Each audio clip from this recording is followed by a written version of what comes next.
We made it. Looks like we made it. What's up, guys? Hey guys. And that was the one and only Barry Manilow moment we're going to have tonight. Welcome Really? to the Coleman Collective. I am Sarah, the traveling button. And this Yeah. is my adorable husband. His name is David, otherwise known as Junk Drunk Mantiques. And together we rock out the Coleman Collective. So welcome in. Happy Sunday, guys. It's Sunday, March 15th. We are already halfway through March. I'm not sure how, honestly. The weather here is completely strange. Yesterday we ended up hanging out with some friends and I was doing some crafting at my friend's house and we sat out on the patio and ate a sandwich and it was super nice, almost so nice we needed shorts. And then literally overnight we left the bedroom window open and the cold front blew through and it is freezing. We got snow. So literally we went from like shorts and patio time yesterday to snow overnight. And it's still kind of just bleak out. It's just bleh. So anyway, it's really cold now. I had to ask Mr. Scrooge to give me some heat up here today. I turned it on. Yeah. But yeah, we had all the windows open yesterday and it was still warm. So It was stuffy in our bedroom last night when we went to bed and then woke up to snow. So yeah, crazy times.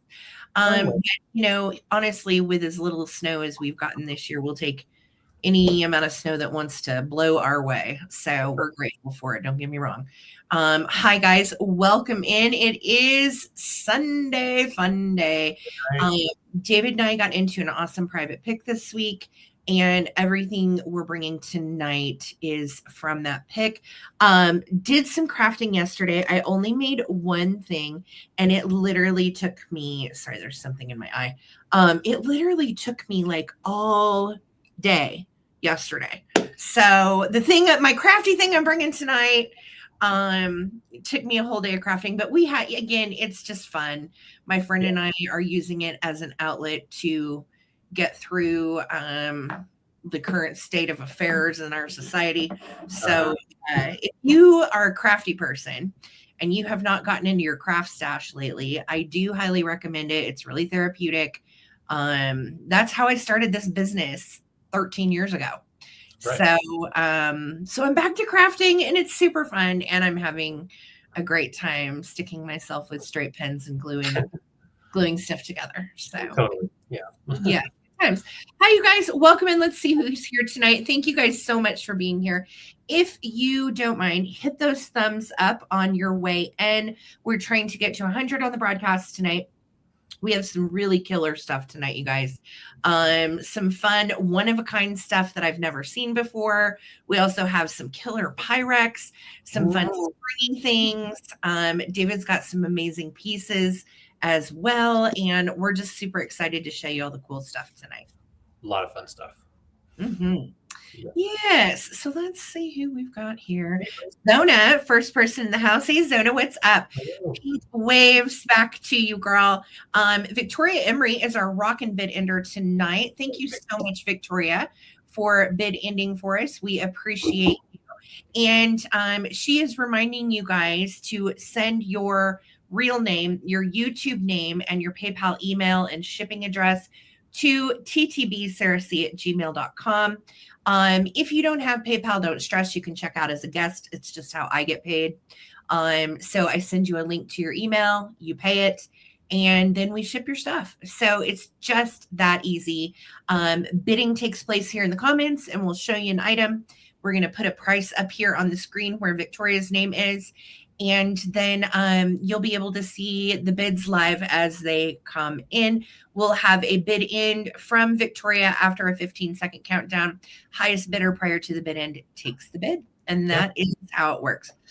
Pardon me. I'm so sorry. Again, thank you guys so much for being here. From being outside yesterday, David and his friend went to a record show and then St. Patrick's Day parade downtown. And so they were out breathing in stuff, and we were out breathing in stuff. And today I've been like so congested, and then it snowed. So I was like, I don't know if it's allergies from spring or I'm getting sick because it's winter. I don't know. I think it has to be. Yeah. I hope so. I really do hope so. Yeah. Yeah. You were kind of chugged up this morning too. Yep. Doing better, a little bit better right now though. Mm-hmm. So, but it helps to have the doors closed and no outside air. Indeed. Side note, Lisa's mom, our regular bid ender, Lisa Viscomi, her mom is not doing well and she's in hospice. So send your love, thoughts, prayers, vibes, whatever you got to Lisa and her family. Just a really difficult time. And we hope to have her back with us as soon as possible. But just send some love to Lisa's way if you get a chance. Thank you so much, Victoria, for filling in. You're awesome. Victoria is making sure that you guys are in all messages and live chat. Remember, we don't do just in case bids. If you're asking what does that mean, don't worry about it. We don't do it. And all sales are final and sold in as is condition because there is one of everything and it's finished. So thank you guys so much for supporting Small Biz. If you are brand new to this, number one, pop out and say hi. We are not a scary bunch. The chat is super friendly. Everybody is so kind and fun. And we just have a great time here. So I am very grateful to work with a bunch of people weekly that bring me joy. And not many people can say that, right? So, so we're very grateful for each and every one of you. And again, if you're new, let's welcome you. Say hi. We're happy to have you with us. How is everybody doing withstanding what is 2026? How are you guys hanging in there? I hope everything's okay where you live. Hugs from us to you in a weird world. That being said, if you have questions about any of this stuff, please ask a mod. Anybody with a wrench next to their name can help you. That's in the chat. Victoria dropped our links to our Redbubble and our eBay shop. So those links are at the top of the chat. They're also in the description of the video. So thank you so much for all of that. There's Holly Parker backing up Victoria tonight. Thanks, HP, for being here. Appreciate you. And Sarah Lee Coleman, been thinking about you this week. I hope you and the kids are okay. Hi, Spotty. How's it going, girl? Hope you have had a great week. Brian says hello. Dog sitting Winston and Teddy for the next few days. That sounds fun. Fun. Brian, what kind of dogs are they? That's awesome. So Brian is dog sitting. Very cool. Hi, Trippy. What's kicking? Good to see you, Elizabeth. It's nice to have you with us. Thank you so much for being here. Scrolling down, there's our girl, Laza. What's up, Laza? Oh, there's Amy and Alex. Hi, fam. How are you guys? I know you were at Alex's house this weekend. So hope you guys had a nice weekend with the kiddos. Yes. Hey, Robin. How's it going? Nice to see you tonight. Hello. The Gaddies are here. Stephen Gill said, we went from totally clear yards and streets to snow by this morning. Same. It blew in fast. Yeah, we didn't get a foot, though. It only was like maybe an inch and a half. So just enough to make it cold and kind of yucky. Hi, Bree. Love to you and Xavier. I hope you guys are doing good. Happy Sunday. Jeff Beasley. Hi, Biscuit. Good to see you, honey. Thank you for being here. It has been a minute. We're glad you're with us. Laza says, Mackinac Bridge in the UP up in Michigan has been closed all day due to a blizzard. Ooh. So North is getting pummeled, sounds like. Yes.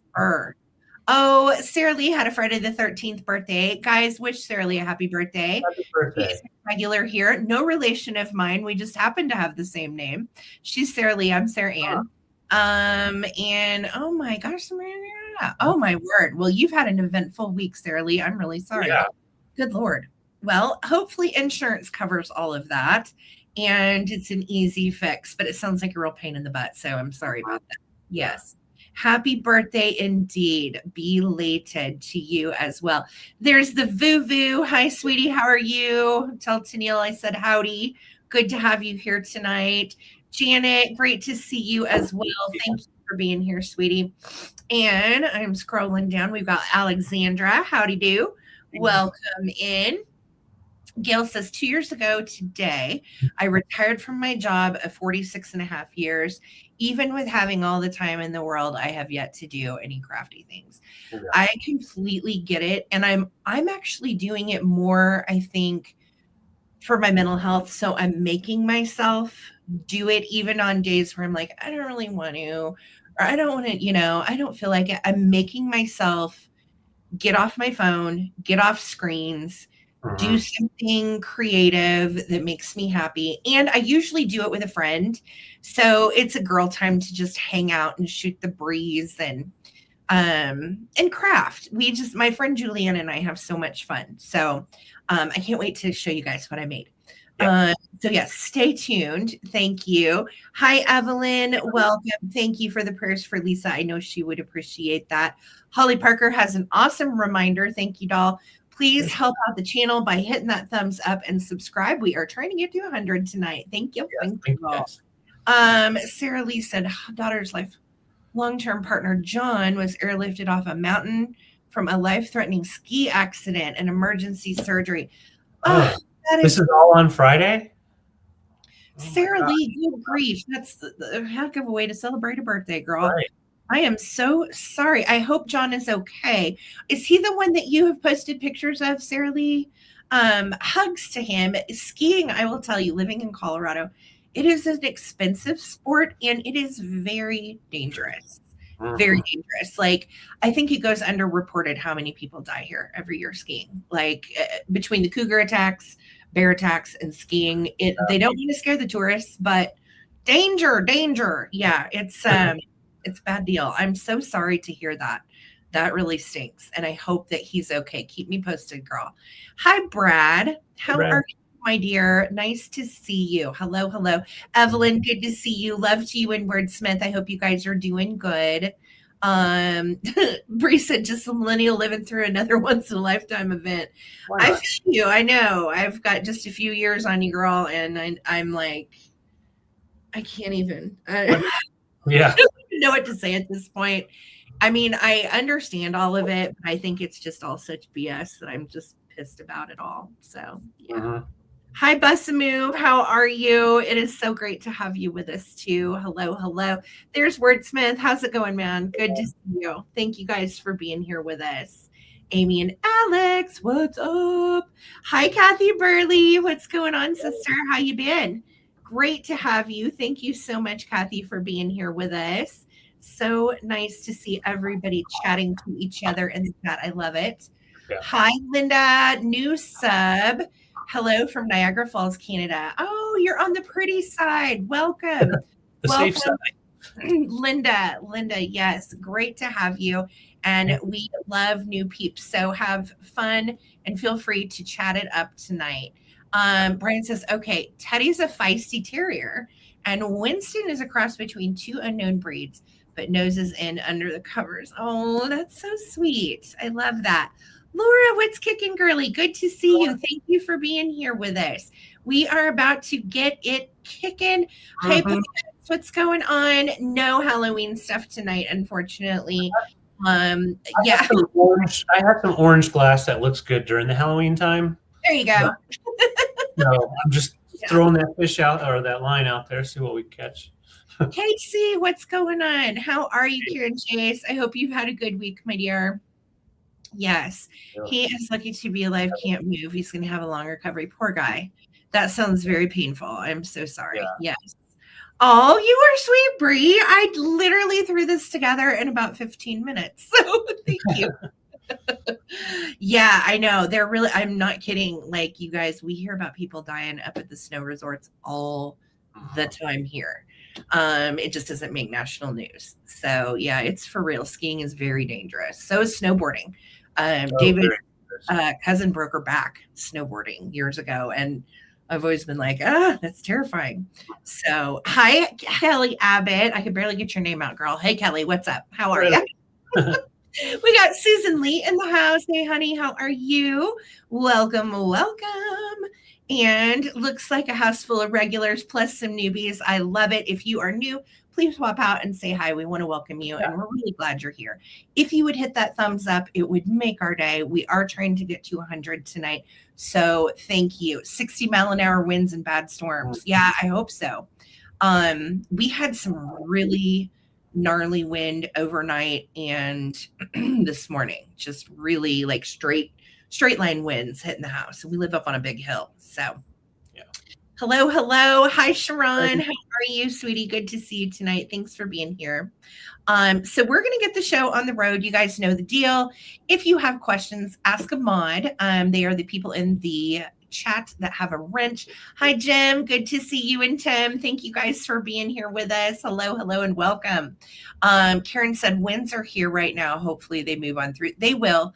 It didn't last too awful long here, but it made the snow all blizzardy. So there's some drifts and stuff. Yeah. Yes. Sounds like it, Gigi. Oh my goodness. Lots of high winds picked up too. Yeah. So you guys that are in that zone, just be safe. Don't go walking in the forest during high winds. That's always a scary time. Trees come down and stuff. Yeah. I sound so old. Don't go walking in the forest, and like Smokey the Bear says, for Pete's sake, give a hoot, don't pollute. No, that's Woodsy Owl. Hold on. I'm getting my woodland vintage mascots all jacked up. Smokey does not want you to have a fire, and Woodsy says give a hoot and don't pollute. So no littering, no fires. Who says hey boo boo? Boo boo. Hey boo boo. That's what's his face? Yogi. Oh, totally different. Okay. Never mind. Ooh, 93 gagamers. No, I'm not down with that either. I'll take the snow over the 93. Well, and that's what's supposed to happen here. This coming Friday, we're supposed to have this huge, I'm going to call it a hot pocket. And it's going to be brutal. So any snow we're getting this week, it's just going to melt right off. So yeah. It sucks. Yeah. Yeah, Colorado's probably. Oh, Brian sent a picture of the dogs. What'd you say? Brian sent a picture of the dogs. Brian, pic of dogs. Okay, here we go. They're so cute. I'm going to show you guys the dogs Brian's babysitting right now. Look how cute they are. God. Oh my God, Brian, you're right. They are adorable. I want to eat like straight out of a Disney movie. This little biscuit just looks ornery, and this one's like, I'm not sure, but feed me, please. Okay, they're so cute. So cute. Yeah, so all right, Brian. Yes, we had to have our dog in it. Yes. And of course, we're getting to that time of year where Bucky's here. I'm here, guys, and it's almost Easter, and I'm super excited. David, guess what? Yeah, what's up? David, did you know that I have been boiling eggs every single day when you and this lady leave the house? Did you know that? No, I didn't. Every time I came home, I thought there was like a sewage issue. No, it smells like boiled eggs in here constantly because I want to eat these eggs, and then I'm going to hide them, and then everybody can come find them, okay? Okay. Yeah. Okay. All right, let's do this sale. Bye, guys. Okay. Right. He likes to paint. Woo! Bucky's on one tonight. Watch out. Yeah. All right. So, yes. Oh, so for us tomorrow, 70 degrees to yeah, it's been really wild weather. Sounds like everybody's getting it. Happy spring. So, Mr. Coleman, would you like to do the honors tonight and go first? Oh, I thought we were going to pray or something. I was like, yes. Yes. Hold hands. I figured we can hold hands. Yeah, whatever you want to do. Can you do the clipboard near the beginning? Says Gail Gaddy. You know what? All of this high demanding questions. Gail, I'm going to start now with it. Yeah. Yes, Alex, we're here and we're ready to rock and roll. And I'm going to make David big. Hold on. Let me get it. Yeah, Gail, actually, that was going to be my second item. So I'll just start with it. And I appreciate you calling it out. And that's what we do on our Wednesday night sales, that big old table sale. We put the stuff out there and you can just say, hey, I want to see that right away. Yeah. And if you have a request for a Sunday night sale, right? We love the bossy. Let's go. Yeah, I'm here for your bossiness, Gail. Let's do it. Yes. So this is quite a get. And we got this at the private pick. My light is not doing it justice. But this is straight from the 60s. And it's called Perloid. So it's a lucite. But then they put in the color to give it that really beautiful marble look. Milky. And the light does come through. So that's how you know for sure it is, what is it called? Perloid. Pearloid. Is you can put it up to the sun or light, and you can see the light coming through. Really nice. Yeah, and it's a mixture of like a Bakelite and something else, or lucite and something else. So I think it's lucite. It basically, because it's kind of the same stuff that they put in bowling balls to give them that swirly burly. Mm-hmm. Yes, but before they created lucite, it was Bakelite. So they did something with Bakelite as well as some other materials in it. So yeah, perloid has been around a long time, different types of materials used. But this one's really cool. It has that nice brass top. Yeah, nice butterscotch color. Almost like, what you would consider like fire, totally. But you've got that really cool, almost Art Deco design on the top. And it's completely intact and sealed down with these little grommets. And then you've got a hanger here, so you can just hang it somewhere. And then the original little feet. So when you set it down, it does sit slightly up. That is so cool. Isn't that cool? Yeah. That is great. Does it glow? Did you try to make it glow? It doesn't glow. No, it does not glow. But yeah, the actual marbling effect, it's same kind of style and stuff that they would do for, like you said, the bowling balls as well as some marbles as well. Well, and I know if you guys are kind of like us, I like to use clipboards as frames. So if you have a little piece of art that you could clip under there and then you just hang it on the wall and you have that funky perloid background, so good. I know, it's super cool. The size is 9x6, so it's like that smaller notepad size. Yes. Perfect for a little like 5x7 piece of art. Oh yeah, definitely. I don't have anything in front of me right now, but you could definitely clip a fun portrait image. That's what we do upstairs on some things. Really cool for advertisements, like Sarah said. But yeah, it's in great condition. There's no chips or damage on the sides. And yeah, just a really beautiful piece. And they do go up there online, and they do have different sizes as well. Very hot in the early 60s, was a really big deal. No worries, Brad. And so I'll just show you how it sits. It sits just a little bit up like that. But I also had another item, and it's a little bit newer. It's from the early 90s, and it's definitely acrylic lucite. And it is a nice large, and if you guys lived through the 90s, you remember these. It's got the squeaks. It is that big clothespin used to, like a clipboard, basically clip up all of your papers and set it down somewhere. It is in really good condition, no chips off of the corners, which usually happens. The bottom side does have a little bit of a worn mark. Right there you go. You can kind of see like scratching, probably the original tag or something. But otherwise, it's in excellent condition. Thank you. Yeah, and then you can do multiple things. You don't necessarily have to clip stuff up. Hey, good girl. It's great seeing you all. Thank you guys for being here. Give us a thumbs up if you don't mind. And thank you, Victoria. Yeah, this was a fun little choice. You've got great desk pieces, one from the 90s, one from the 60s. But this one, honestly, they still try to make stuff to look like this to this day. So, I mean, it's timeless, in my opinion.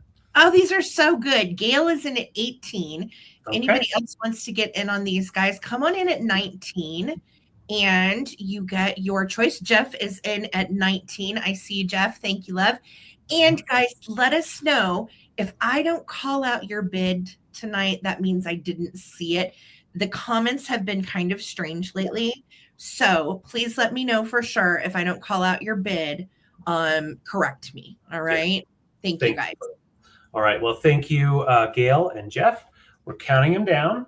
And from 15, 14, 13, 12, 11, 10, 9, 8, 7, 6, 5, 4, 3, 2, 1, bid end. Set this down so we don't. So good. Isn't that awesome? I love it. Yes, these are super cool. Thank you so much, you guys, for being here. Hello. Well, you do hang your blankets outside. I guess you could just use this for one big blanket. Why not? Okay, Gail jumped in right before our bid end. Thank you. Gail, let me know if you want our clipboard or our clothespin. And then Jeff, you're right behind her, so we'll just wait and see. Love it. Thank Guys. you, Gail. Thank you, Jeff. All right. Congratulations, you guys. 70A watchers, hit that thumbs up, friends. And make sure to subscribe if you are brand new. We're here every Wednesday night at 8 p.m. and every Sunday night at 8 p.m. That's Eastern time. And we enjoy our time with you guys. It's a lot of fun. And we have exciting things coming up. So stay Yes, do not want to miss. And I don't know when we're going to announce it, so you got to catch it. Yes. Gail, I got you for the clipboard. Jeff, let me know if you are interested in our loud. All right, and you can just put pass if you are interested in the clipboard. Yeah, I love it. All right, I am going to start with a killer piece of pottery tonight. Gotcha. Thanks, Jeff. Congratulations. Cool piece. Yeah. All right, so this was in the private pick this week. I'm starting her at $25.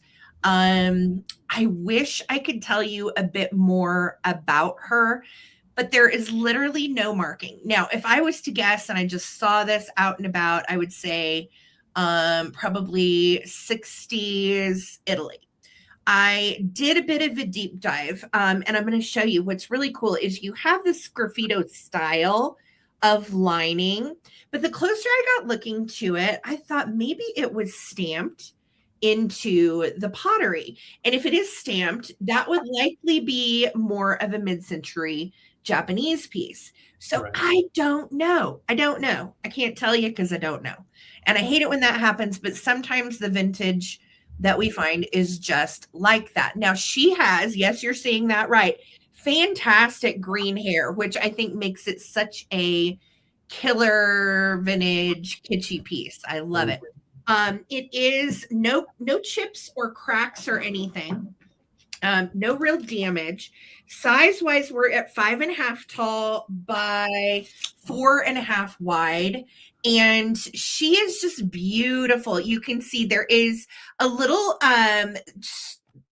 tone change in the paint, which represents the fact that she has been hand painted. This is not a piece that was mass produced. And I love the way that the texture looks through the paint. I think it's really cool. Her lips are fantastic and the face is very mid-century modern cool. So I don't think it would probably take the chia seeds, but that would be an interesting project, Alex. I mean, I challenge you. Yes. The only thing that I did notice is right here, you can see it's not a crack or a chip or anything. It's literally just kind of a place where it looks like the paint has rubbed a bit. It's this yummy kind of like a honey color all over. And then you see that you've got her amazing hand-painted head, lashes, curls, and so on. She's got such a good face. So again, I don't know. I wish I could tell you more.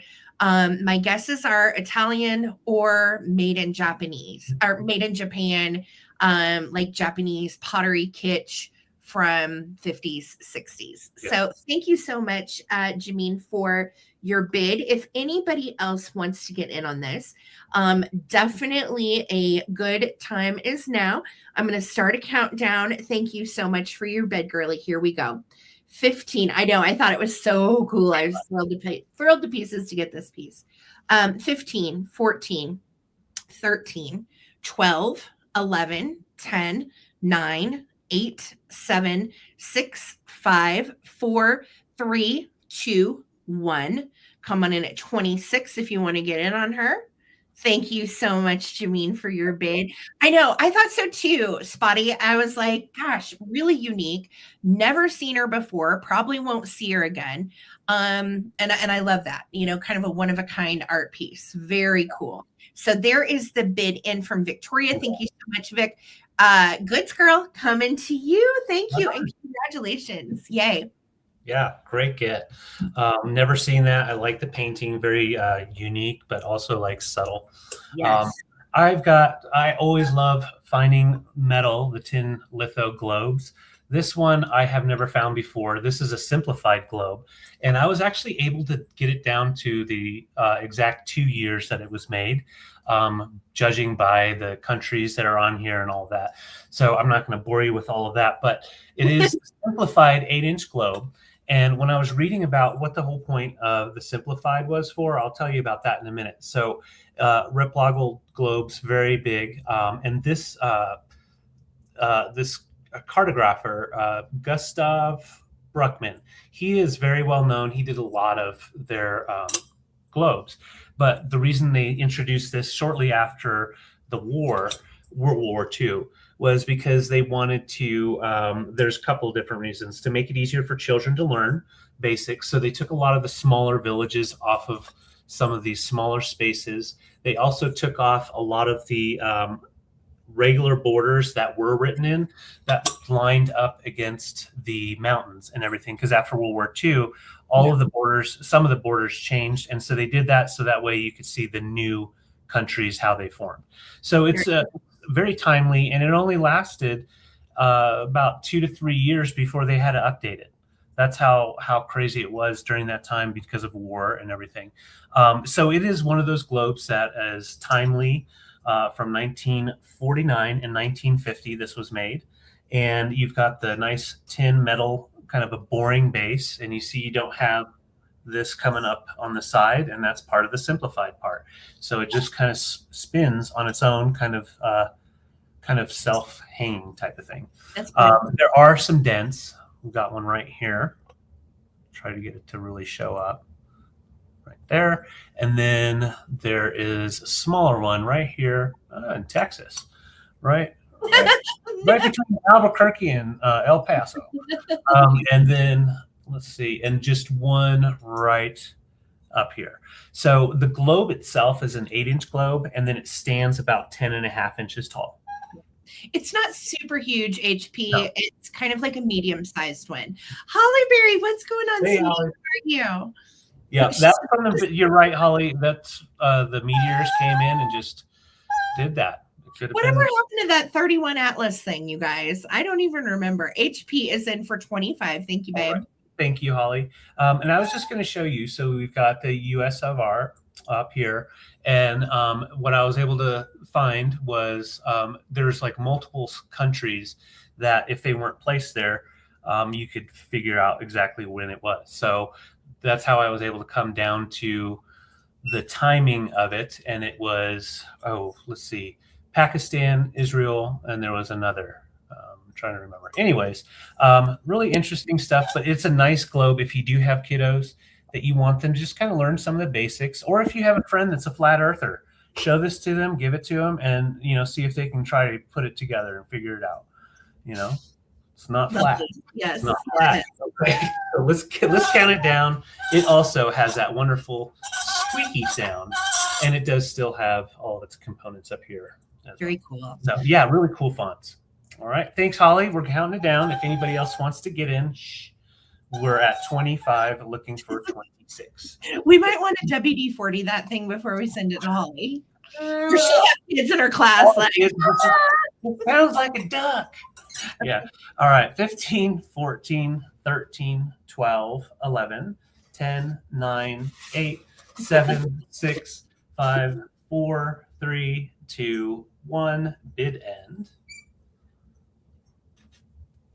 Just an asteroid. That's what I thought, Brad. Bunch of kookaloos got all wound up about it. Good gravy.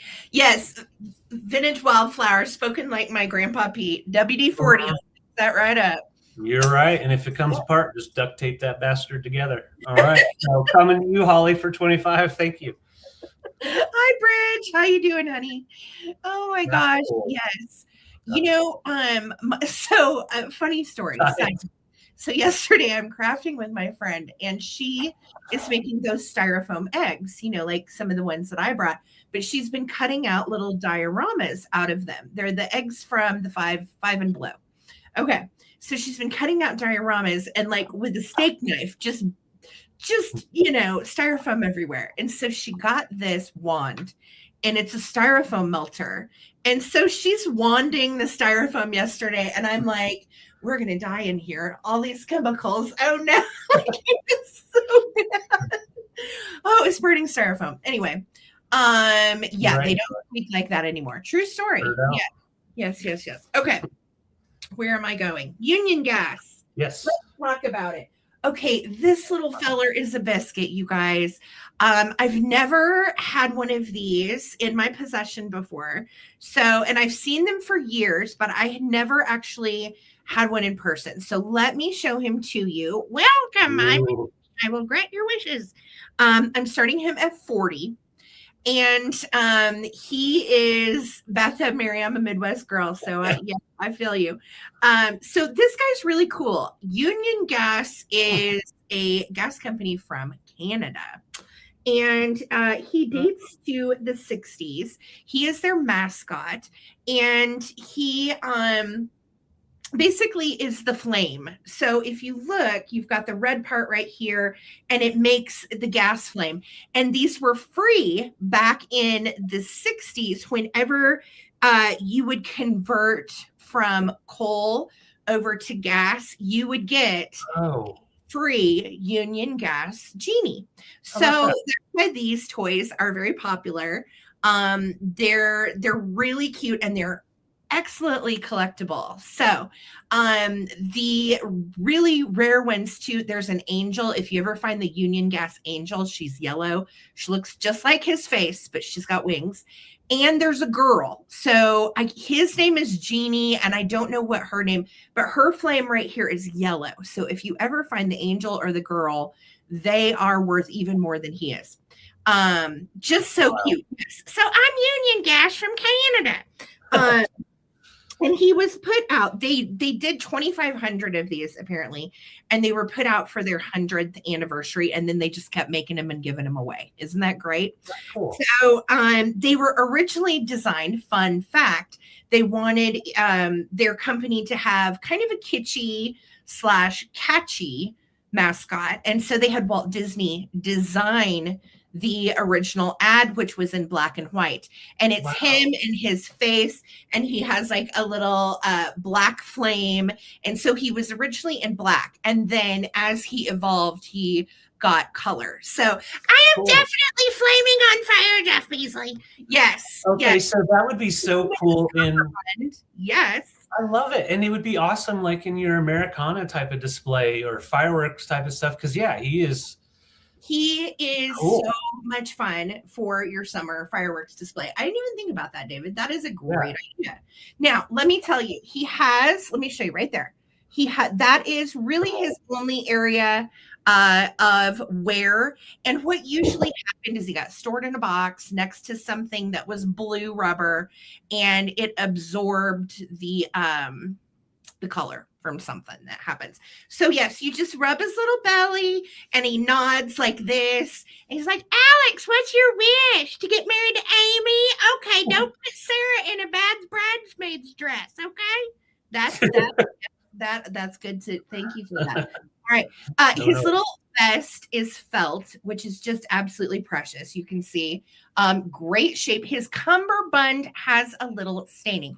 I will tell you, I think it'll come out if you throw him in the wash, but I did not do it. I'm going to leave that up to the buyer. Okay. So and it's not anything major. It's real faint right there. But I want you to know that it's there. So I think that if you threw him in the wash, he would probably fare pretty well. I also love the fact that he's got little pointy flame arms. I'm totally flaming everywhere, and little flamey pointy feet. So this guy is super cool. Again, Union Gas mascot rubber face from the 60s. I'm asking 40. That is a good price for him, and these go up there. Again, check out the girl one and the angel. They go for like over 100. So really cute. Oh, let me show you his backside too. He's in such good shape. Look at his plush. Nice and fluffy, nice and clean. He's just seen a few things. So I start fires. Fire. Yes, but if you converted from coal to gas, you were going to get one of these in the 60s if you lived in Canada and had Union Gas. So $40 is what I'm asking for him. He is kitschy, fabulous, cute, a fun vintage toy for a collector. And I agree. Yes, Jeannie wearing gingham, and they were thinking raggeties. I agree. Yeah. He is good size too. Let me give you a measurement. From the bottom of his little foot to the tippy top of his little hat, he's 19 and a half inches. So very cute, collectible, and in pretty darn good shape for his age. Point. Oh, thank you. I've been hitting the gym, guys. It's been pretty great. So, $40 going once, going twice. Adam Levine that I'm thinking of right now. What's that? Adam Levine, is that who I'm thinking of right now with the makeup? I'm looking at the face. There was a guy that was on I can't remember, on American Idol, and he had a cool look on a couple of his songs that he did. He did some covers, I remember. Oh, yes. Oh, he turned into a gay icon, and he did drag for a while too. What was his name? Adam? I don't remember. I just remember he did. I know exactly who you're talking about. We watched it. Yes. Yeah. Okay, I see Kelly Abbott at 40. Thank you, Kelly. Congratulations. And Lambert, thank you. Oh my God. Adam Lambert was such a sensation for so long. He was great. Yes. Talented guy. Very nice. Hella eyeliner. He made eyeliner cool before it was cool. All right, here we go. 15. Yes. 14, 13. Did a song with Queen. Yes. Yeah. 12, 11. I mean, is that right? 10. Sorry. 9, 8, 7, 6. That's right, Bridget. I had forgotten that. 5, 4, 3, 2, 1. Looking for a bid in. It's been such a long time ago. You know what we've been doing this last week? I'll have to tell you. We've been on YouTube pulling up old episodes of Solid Gold. Who remembers Solid Gold? There's the bid in. Thank you, Victoria. Kelly Abbott, coming to you. Congratulations. Thank you so much. Yeah, Solid Gold and other shows too, like old MTV. Yes, we've been watching old MTV from like 96, which is fun too. And you see all the old VJs like Kennedy, Kurt Loder. It's definitely fun. You did too. Solid Gold was hilarious when you go back and watch it. Oh my gosh. We watched an episode with Andy Gibb, and he was one of the hosts, and it was super cheese, but it was so good. It was good. It Yes. definitely took me back. I felt like I was on the carpet in my grandma's house watching Solid Gold in the back room. Yeah. 100%. Yes. So That's so cool, Laura. You were there for it. Awesome. Oh, wow. It was Video Killed the Radio Star, right? Because they played it. Actually, we were watching today, and I told David that was the first video ever played on MTV. Yeah. So that is so cool. crazy. Hi, Kathy. All right. Thank you so much, Kelly Abbott. You rock. All right. Here we go. Right on. I've got wood, and this is a really nice piece. Dave, it's 2026. You cannot say that. No, I've got wood. It's just wood. No, stop. I have aspen wood, and it has been created. Actually, it was created in the 1990s, not the actual wood itself, but the piece. And this company has still is going on. They changed the name, but when you see these pieces with this sticker was early on their designs. So Nature Turns and Creations in Aspen Wood, and these were created in Aspen, Colorado, from dead aspen. So when aspen die after being rubbed on by elk and different things like that over years, they'll die, but they'll stay standing. So they cut them down, and then they take that piece, and I'm going to show you from the back. You can see that's the piece of aspen trunk that they cut, and then they create the drawers to fit inside. Now, I thought it was all one piece. However, I can't say for certain because the tones of the wood is just a little bit different. So I don't think it's all naturally like 100% like that. So probably different pieces of the aspen tree were used for that nice light tone for the drawers. I love it too. It is just a wonderful piece. And you can see they also kept the outside of it nice and textured. They kept the actual real outside, anyway. Great. The Right. grain, wood grain, as well as like the texture itself. So they didn't like smooth it out completely. Right. Like They right didn't here, you sand can it see, down and make it smooth. yeah, got some of this Hobbit-esque. knocked out. I agree, Karen Chase. It's very hobbity. Yeah, very hobbity.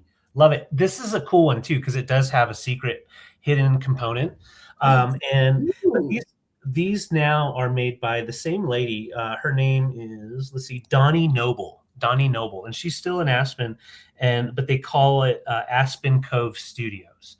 So her stuff now is very, very high end, and you have to go to Aspen to buy them. This one right here was in earlier on in her career, and they are very collectible. So each one has a drawer that opens up, and you've Look got how that nice he made these. nice red felt. It's nice and smooth. None of them have like a hard slide or get caught. There's no warping or anything like that. And you can see where she did the scroll cut right up, That is all beautiful. the way around, and then did it right up here. They do. I agree, Gail. They do look like little cartoon thought bubbles. Yes. Thank you, Wordsmith. Yeah, live edge. So yeah, you've got that natural edge. So you've got great for your jewelries, but also trinkets and stash as well, because you've got the longer ones. We'll go this way. This one's a little deeper. A little deeper. Nice large one. This one is the longest, and it does actually have its original tag from the shop. That's super Glenwood Springs, close to Aspen, yeah. Yes. John and Hanny. And so that comes with it. And then this drawer right here is the one that has the special little drawer. So when you pull it out, you've got a spot for maybe, let's say, your lighters or whatever you want. You turn it around. Oh, shut up. And that's where you put your secret 20s or whatever. So yeah, this is the hidden. And you know what's funny? I didn't know about this until today because I was storing my marbles in here because I keep losing them. I've got, marbles like these marbles here. I've got them and we're researching them and I was separating them out. This makes for a really nice piece for storing your marbles in it, like legit. But anyways, so yeah, the hidden piece right here, I didn't know until it slid out. So it is definitely a nice hidden spot to hide. Well, just what do you think? Or if even if you have like loose stones, or something you really don't want a burglar to get into, they're not going to look right there. No, they're not going to look in the back. Not at all. And the size on this is right about, and I lost it, sorry, 6.5 by 6. So 6.5 where you got the little point coming up here. Kind of reminds me of Edward Squiggly or whatever from SNL with the hair that comes up. Oh, Ed Grimley. Yes. Ed Grimley. I'm horrible with names, obviously.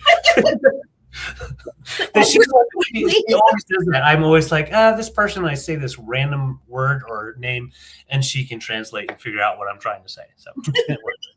All right. So let's go ahead and count down. I have not oiled it, done anything. It is really in nice condition. I wouldn't do anything to it. Just fill it full of fun stuff.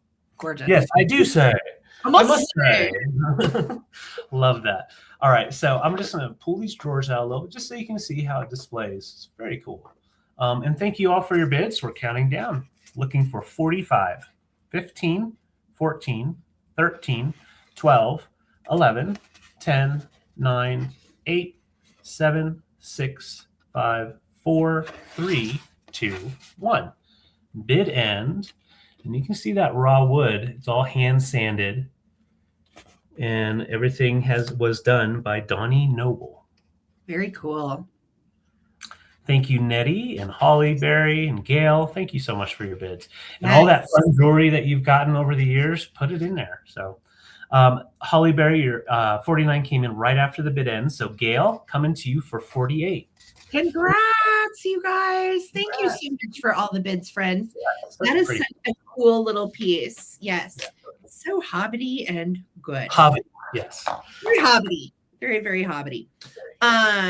Okay. I am going to do my Pyrex stack. This is my most expensive item tonight. If you know, you know. It is in beautiful shape, no chips, cracks, or issues. That being said, I'm starting the stack for $235. Oh, happy Father's Day to Steve. I love that, Gail. That's so sweet. If he's not watching, it can be a surprise. And if you are watching, Steve, well, happy Father's Day. Yay. Yeah. Love that. All right. So this is the entire stack. Everybody is in good shape. And this last sold between this stack sells for around 280 to 300. So I felt like 235 was a good price. This is the first one. It is the 441 in this series. No chips, cracks, or issues. This pattern was started in 1957. It was the first pattern printed on opalware because two of the bowls are white.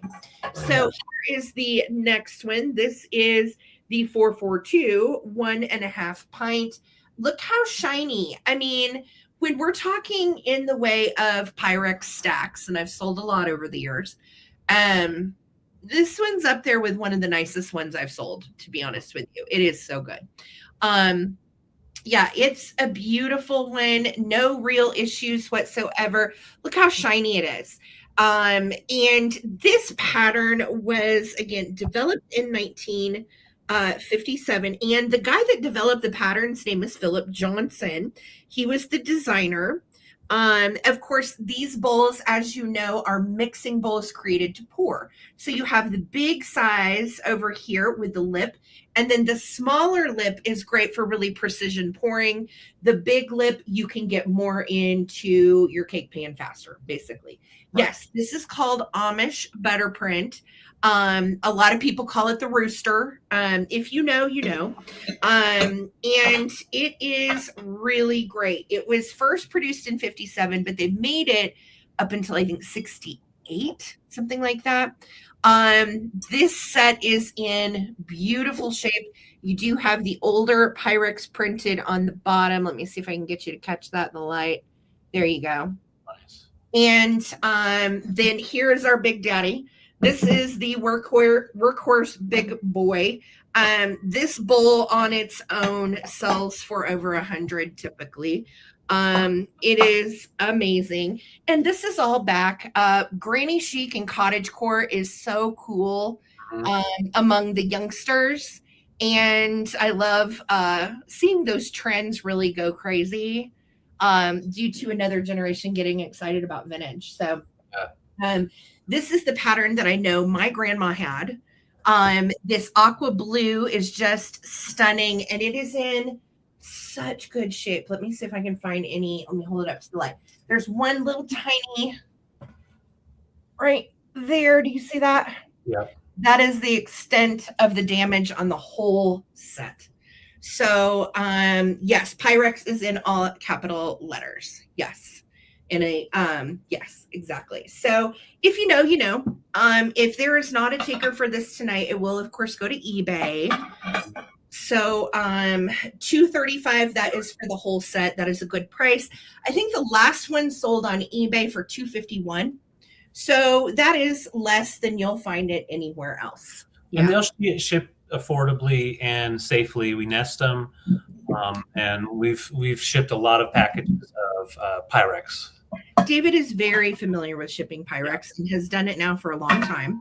And when you can find the whole set like this in good condition, I mean, if you can do it, grab it. If it's something your you want. stack is safe with us. Do not worry. And when you stack these up, guys, in if you're going to use them, always stack your big spout together and your small spout together. They stack best that way. Hollyberry, thank you so much. Are these numbered? Yes, they are the 441, 2, 3, and 4. Yes, they are. Let me try to show you. Thank you, Laza. See where it says 441, 1.5, and then there's your Pyrex there in the big letters. Yeah. So yeah, these are definitely the old ones. Pretty exciting. Thank you, Hollyberry. Oh, that is the kindest thing to say. David literally can pack anything. I have ultimate faith in him. It's the post office that I don't always have the faith in, to be honest with you. We pack stuff for war, but sometimes they let Yeah, sometimes they do those boxes crazy, but Yeah. do not worry. We have shipped our fair share of Pyrex. We are not amateurs there. So thank you so much, Holly Berry, for your bid, girly. I'm going to count them down. Here we go: 15, 14, 13, 12, 11, 10, 9, 8, 7, 6, 5, 4, 3, 2, 1. Bid end. And yet, this is such a good set, you guys. Like, I have this set, but mine are the casserole ones. And I had a quick moment of like, oh, I was like, I even told David, I was like, I really should keep these. This is probably the nicest set I'm going to come across in this pattern. But hey, here we are. Congratulations, Holly Berry. They are coming to you. And what a gorgeous set. Thank you so much. Enjoy. Congrats. Oh, I'm glad you're excited. I'm so excited for you, girly. Thank you. Oh, thank you, guys. I have a beautiful piece of Epic Viking, and this is the piece I was talking about that does work really nice with your Halloween decor, obviously, because it looks like a candy corn, but it also glows under black light. You've got that cadmium that gives you a nice orange glow down here, and then a little bit up here, and a little bit down in here. So it's a really cool piece with that 6 petal. So you've got the thick petals all the way around, and then you've got the hexagon or for the base instead of just the petals. So it stands, let's see, it's about 6.5 inches tall, and then the diameter of it is 10.5 inches diameter. So 6.5 inches tall, sorry, and then 10.5 inch diameter. Oh, that's cool, Nettie. Yeah, it is in great condition. You can see very juicy glass by Viking from West Virginia. Made a lot of these beautiful pieces in multiple colors from their Epic line from the 60s and 70s in West Virginia. And yeah, just a really nice, and this is the persimmon, which also looks nice with your amberina pieces, but it has a little bit more of the yellow tone, that amber tone in those. So really beautiful piece. Let's glow her. And I've got a lot of light going on, so, but that shows you it has a beautiful glow in that base, and it has space right here. So if you wanted to put it like a black light little tea light that is done with battery, you could do that, and it'll glow up the base as you're displaying it. But yeah, it's just a beautiful piece of Viking glass in the persimmon. And if you're needing this for your glass collection, these are the larger ones are a little bit harder to come by, especially without like a chip or a little bit of damage. And there's no real surface scratching. You know how sometimes you get like some scratches just from something rubbing on it too much. There's really nothing there. So it's definitely a nice display piece. All right. Thank you, Laura. I see your bid. Let's count it down. And if anybody else wants to get in, you can. I love how it looks like a little claw coming at you. Wow. I know. So pretty. Cool. Just a really pretty one. Okay. 15, 14, 13, 12, 11, 10, 9, 8, 7, 6, 5, 4, 3, 2, 1. Amy, can I get a go it in? Karen, I know you do have this in probably every iteration that it comes. And in bittersweet too. It is a gorgeous piece. Looks like a big old Jolly Rancher. Yeah, I love it really does. Beautiful piece. Oh my gosh! In your car like a steering wheel. You're so silly. It's cool. Laura, you can use it in your car like a steering wheel. Watch out, girl. There you go. So, thank you for that bid in, Victoria, and it's coming to Laura for 38. Congratulations. It's coming through. I just know. I am not seeing any comments, FYI. So we may be frozen, and I'm guessing the bid in probably got filtered from us. Yes. Yeah. All right. Well, coming to you, Laura. Thank you so much. Appreciate it. Amazing. All right, you guys. So I have a really, really cool kids item. It is a holy grail for kitsch collectors. I will tell you that. I've never sold one in such good shape. I had one of these probably about 5 years ago that I sold. And the figures in the one I had 5 years ago were plastic. These are ceramic. So let me tell you about it. I am starting this at $68. And that is cheaper than you will find them anywhere, especially in the condition that mine is in. You're fine, Victoria. First of all, it works great. It is a hot air balloon lamp. It has the original little bird that came with it, goes on it. This has the little plastic wired basket. And Dolly Toy Company is the company that made a lot of the press board Disney designs for the wall. They did lots of really kitschy, cute stuff. Some was Disney, some wasn't. There were praying kids. There was a Mickey train. There's a whole Bambi set. There's tons of Dolly Toy Co. Products. Well, this is one of their lamps they started doing specifically for kids' rooms. So what's so precious about it is it has a little night light. And I'll tell you, on a lot of these that you find, if you find one in okay shape, usually the little lamp part down here is messed up. Hi, Pee-wee. How you doing, sweetie? It is very Pee-wee's Playhouse cute, I will say. Yeah. And we have a little orange bulb in there right now. Whoa, I lost one of the little feet came out of the bottom. There we go.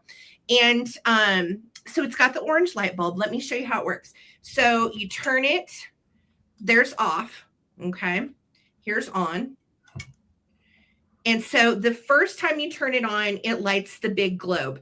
Now, I will tell you in person, it doesn't blow out like this. Let me get you up close. That's what it looks like in person. Is that cute or what? Well, and the painting that is in blows out, but when I show you up close, that's what it really looks like in person. Okay? Well, and the painting on the inside of it, usually they get scratched up from cleaning. It had never been cleaned out really, so yes. We cleaned it out carefully, and so all the paint is intact. Yeah, it was dirty. We cleaned her up really nice, but nothing was really wrong. The only issue that the whole lamp has, and it's on the back side, is you're missing 2 pom-poms right there. Now, you could easily replace that and get some at Michael's. They still make this stuff. That is literally, and if you look at these lamps elsewhere online, all the pom-poms are trashed. Yeah. The one that sold the pom-poms, there was only like 3 left. So, and that one just sold for $100. So I was like, good grief. So 68 is what I'm offering it for. Now, when you turn off the light first, then it turns the little night light and leaves it on. So if you do have this in a kiddo's room, you could just leave the night light on for them at night. And I'll show you up close. So you've got the little girl peering over the basket, and they are ceramic inside, like ceramic figurines, but they're glued down, thank goodness. And then here's the little feller, and he's got his little hat cocked to the side. And the way that it faces front is this way with the little girl and the bird facing like this.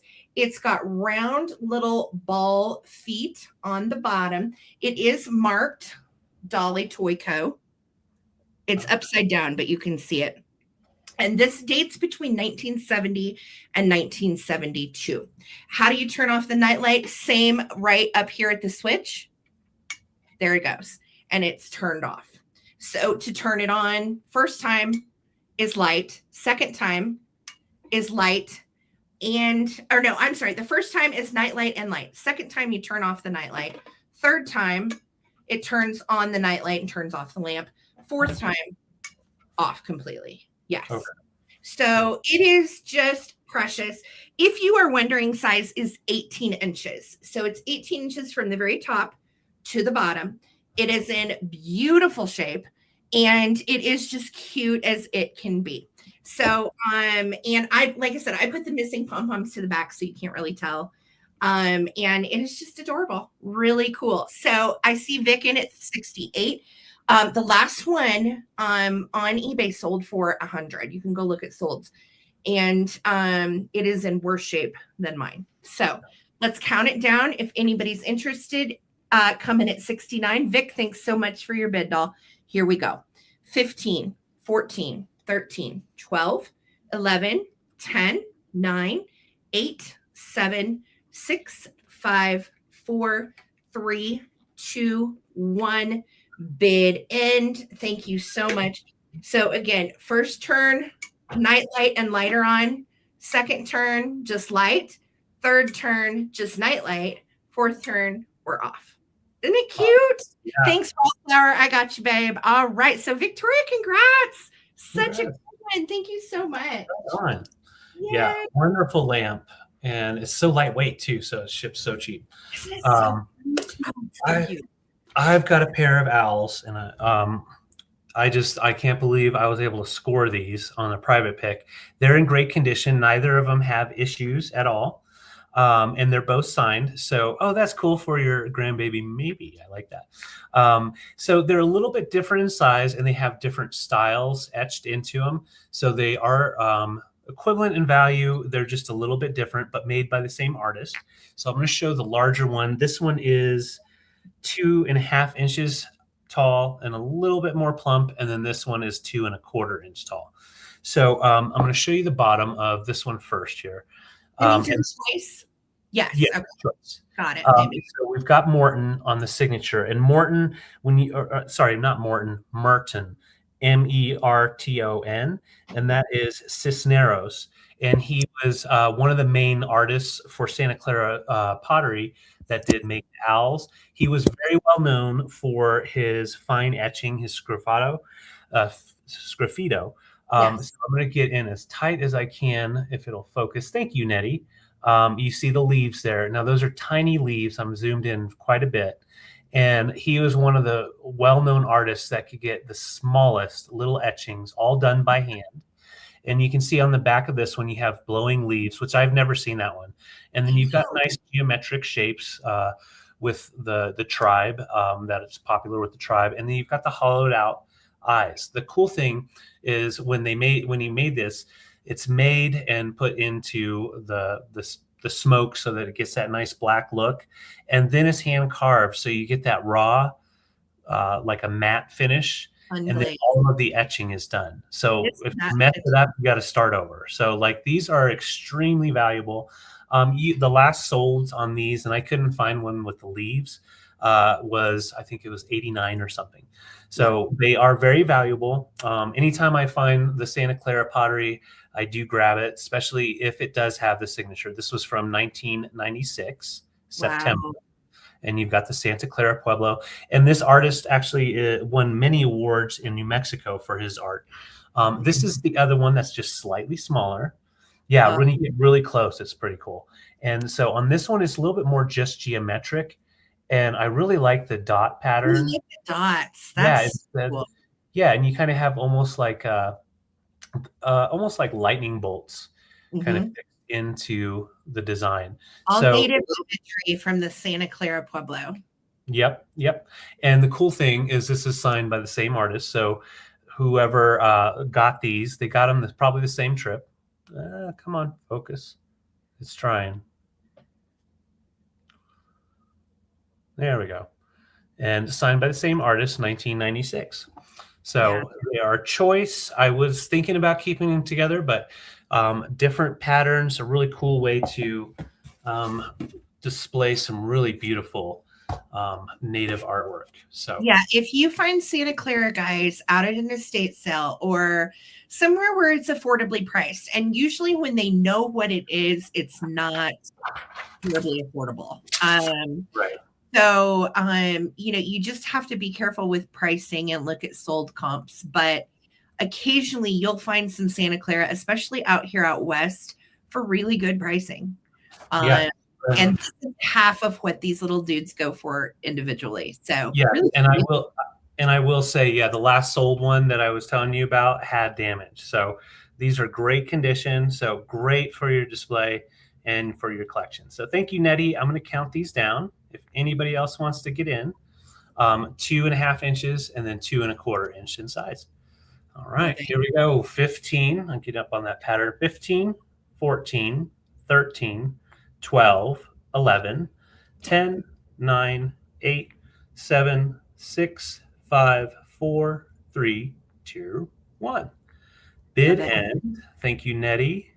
Yeah, that's great. Nettie knows her Santa Clara. And if you're an owl collector too, these are really neat. I like how mod they are. They display beautifully with jewelry. Yeah.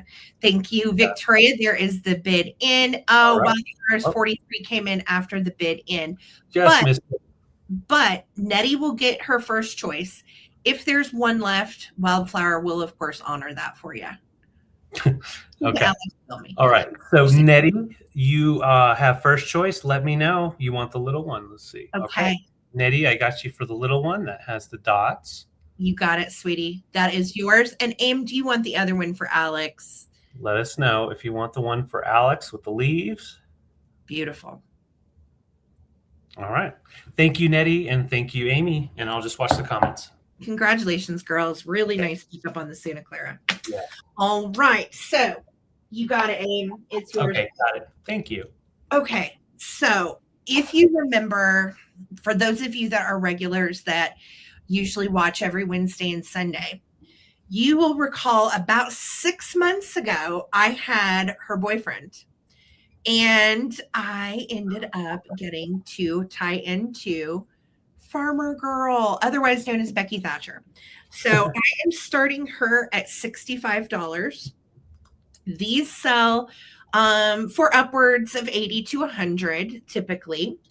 And she is in really, really good shape. The only little blemish I'm going to show you right here is on her hat. And it feels like almost like a little drilled hole or something. I don't know if there was something there once upon a time, maybe a little flower or something. Right. I'm not sure, but it feels like a drilled hole that maybe a bug or a flower had been stuck in at one point. Now, Annette, I wonder if was it you that got the boy? Okay, I thought so. Oh, cool. Well, this is his little girlfriend.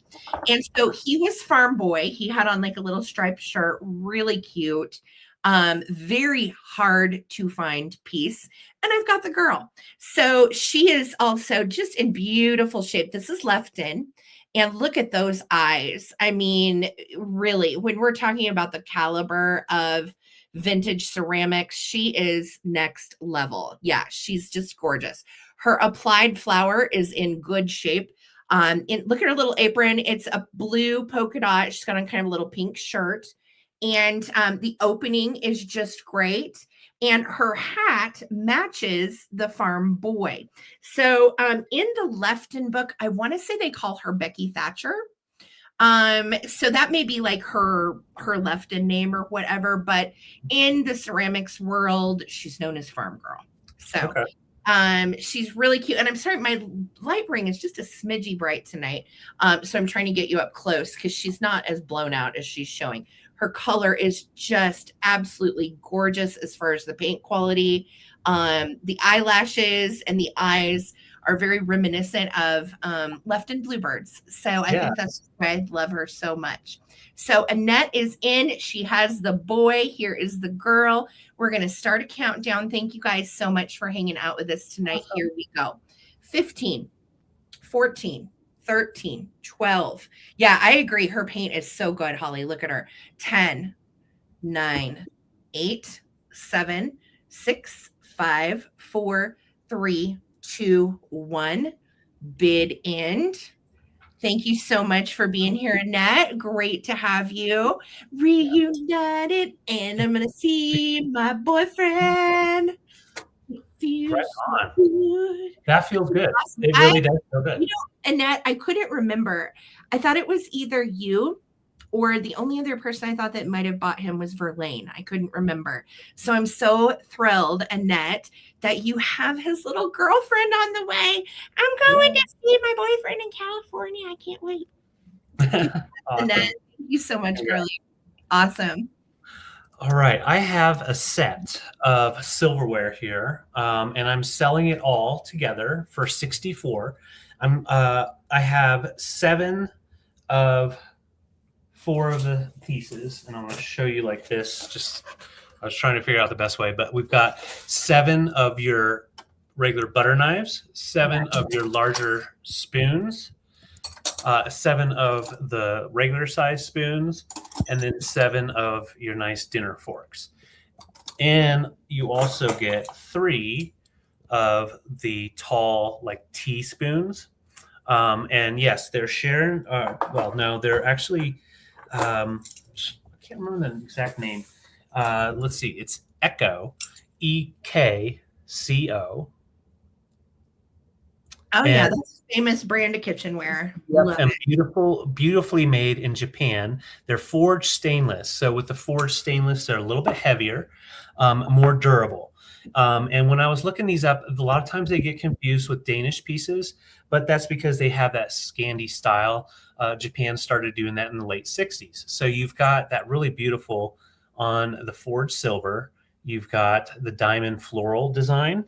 And then on this wood, from what I could find out about the wood, it's a special type of a mixture of wood, basically. So it's not teak, but it's like a mixture that comes together and gives you that style. There you go. It's a like a composite, not Yeah, it's real wood, it's but still wood, it's but very smooth. yeah, and they did it that way so that way they can sculpt it and give that super mod look. And yeah, I did not shine them up at all. If you wanted to, you could. They look pretty nice and clean. They're all marked. And this set is a very desirable set. If I can get it to focus, just having a heck of a time with my camera tonight. You're all good. It's good. There. We know it's Echo. Yes. So I have all of the knives, seven knives, and the handles are huge. I love the handles on the They're knives. beautiful. And they're in really good shape. Yeah. And as you They're guys all- know, vintage silverware is going up there because everybody wants it to match their atomic dinnerware, you know, what Right. they use. Mhm. Yep. And so you've got the solid metal on one side and then the floral on the other side. And yeah, they look nice if you want to display them. But I think definitely look great displayed like something like this or put it on the dinner table. But you get the 7 knives, the 7 big spoons, and like that's a big like soup spoon type size. And those are all in great condition as well. You can see those handles. And the design is just a really cool design. Very Danish design, but they are made in Japan. And then here are the forks, just so you can see how they look. None of them are bent up or anything. The wood is all in good condition, so they're not coming loose. A lot of times over time, they will come loose right here where it's jointed, just natural. David, what do you call the long spoons? And were there 2 or 3? There's 3 of the long spoons. I call them teaspoons, so tea mixing spoons. They're just the longer ones for like ice cream, that type of thing, to go in a glass. But I've got 3 of those, and you see how skinny and tall those are. Those are fun mixing types of spoons. Total, it's 7 knives, 7 large spoons, 7 of what we know is like a regular teaspoon, and then 3 of the long spoons, which are like mixing spoons, right? Yep, just like that. Just like that. Iced teaspoons. That's what I was thinking. Yeah. Yeah, for sure. Because I know my parents, we had a set that had those, and that's all we used them for was iced tea. But yeah, so all those pieces come together. So that's 31, I think. 24. It's 7 times 3, or is it 7 times 4? 7 times 4 plus 3. 7 times 4 plus 3. So I lied. It's not 24 piece. It's 30 something. 31. 31. Yeah, you were right. Sorry, baby. You're good. You're good. Math. Yeah, like, thank you, Sharon. These are great. Yeah, so 31 pieces. You can keep adding to the pieces, and I will say that amount that's quite a good deal at 64. But we got a great deal, so I'm so happy to pass it on. Freddie, thank you so much for your bid. Let's count them down. If anybody else wants to get in, let me know by just throwing in a bid. So and that geometric design on the stems is so good. If you can't tell what it is, it's an X and then like 2 little geometric rhombus. Yeah, and when I pulled it up, they call it like a diamond floral pattern. Okay. Yeah. It's so good. I love it. It's in beautiful shape. The long spoons are also great for jam jars. You're correct. Yes. You get into the jam. Yep. Okay. Thank you so much, guys. Let's count them down. All in great condition. Instantly just throw all your other stuff, donate it away, and put this stuff in your cabinets. We're at 64. All right. 15, 14, 13, 12, 11, 10, 9, 8, 7, 6, 5, 4, 3, 2, 1, bid end.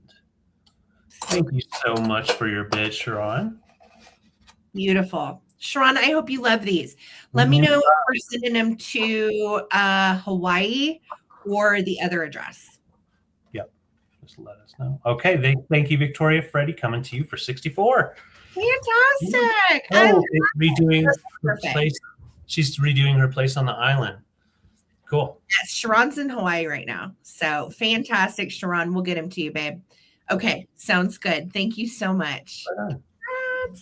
Yay, Sharon got new fun mid-century silverware. And I will tell you, I use my mid-century silverware. Ours has the little mid-century stars on it. And that was like my dream silverware. And we went to a private pick probably a year and a half ago. And she had 2 whole sets and I kept them both. I was like, I'm never selling these. I love them. Right. So, pretty awesome.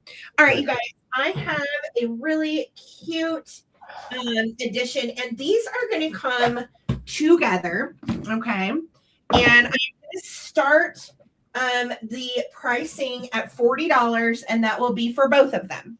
So that's for the set.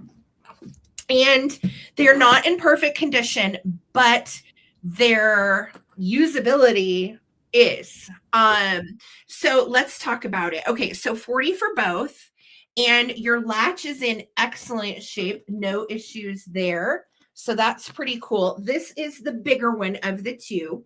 And this would make such a nice overnighter set. These were made in the 60s by a brand called Bantam. And if you remember, actually, a couple weeks ago on a Sunday, I had a really fantastic, Sarah Lee has these. I love it. I had a fantastic Bantam suitcase a couple weeks ago. Well, then I tied into a whole set. So imagine that. So this is a 2-piecer. It's going to come together. Now you can see there's a little bit of blemishes and wear from the years, right? But nothing that's like a huge deal breaker for me. So your latch is awesome. Works really good. You open that up. And then this one has 2 zippers that start at the top and they zip down. And then here is the inside, which you can tell is also in pretty darn good shape. There is not a brand on these, but we know from the making, whoops, that was my water. Don't worry. Nothing. Okay. It was just my water. Okay. Yes, Kathy, you got the last one I sold. So they're made in Japan. The brand is Bantam. You've got all of the little bells and whistles that go along with it. So it also has this really nice little front pocket here that zips open and is usable too. How deep are they? That is a good question. Let me measure them for you, Gail. I just love the print. That print just kills me. Okay, so this is the biggest one. It's 19 inches long. And if you put clothes in it, it's going to be like at least 4 inches or more. Okay. So 19 by 4 by 11 and a half. And let me show you, like this corner right here is a little, where is it? Sorry, guys. Right there. See that corner? The piping is a little dog-eared, but you do still have all the feet on the bottom, which is great. So this is the big one. And then, you know what? I lied. That's the small one. I'm a ding dong. This is the big one. Gee willikers, Sarah. I can't tell size, guys. Okay, hold. So this one is 20 long by 14 high.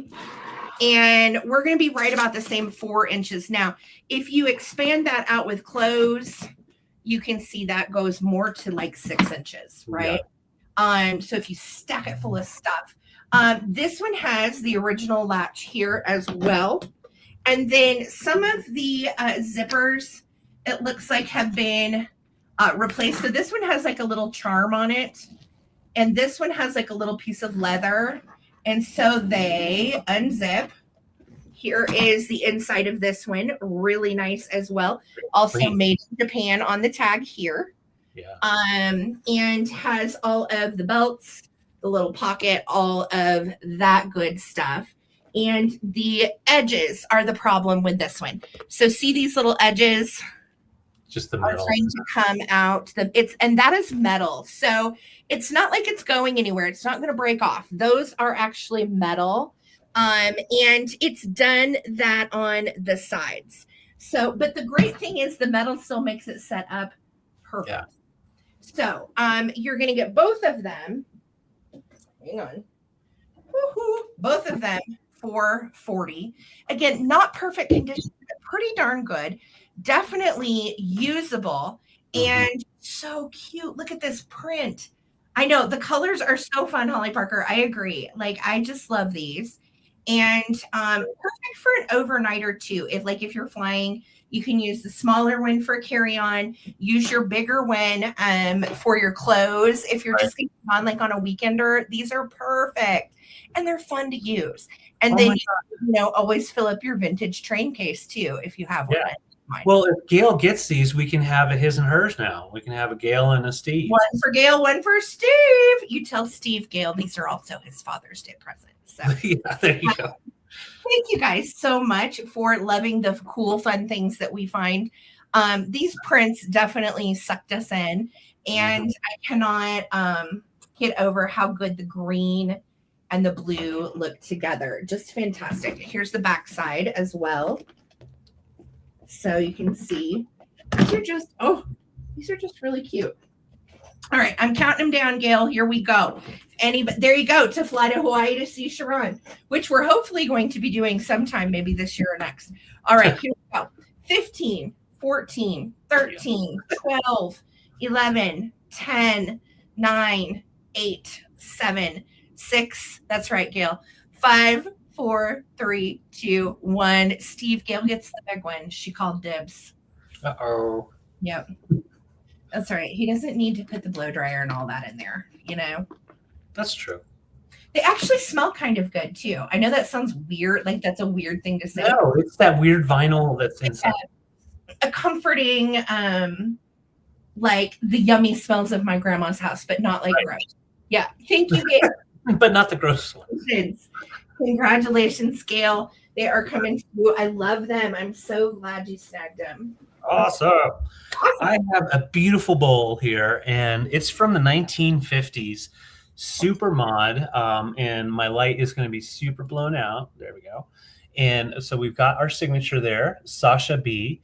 That is for Sasha Brastoff. He is a major designer, California designer.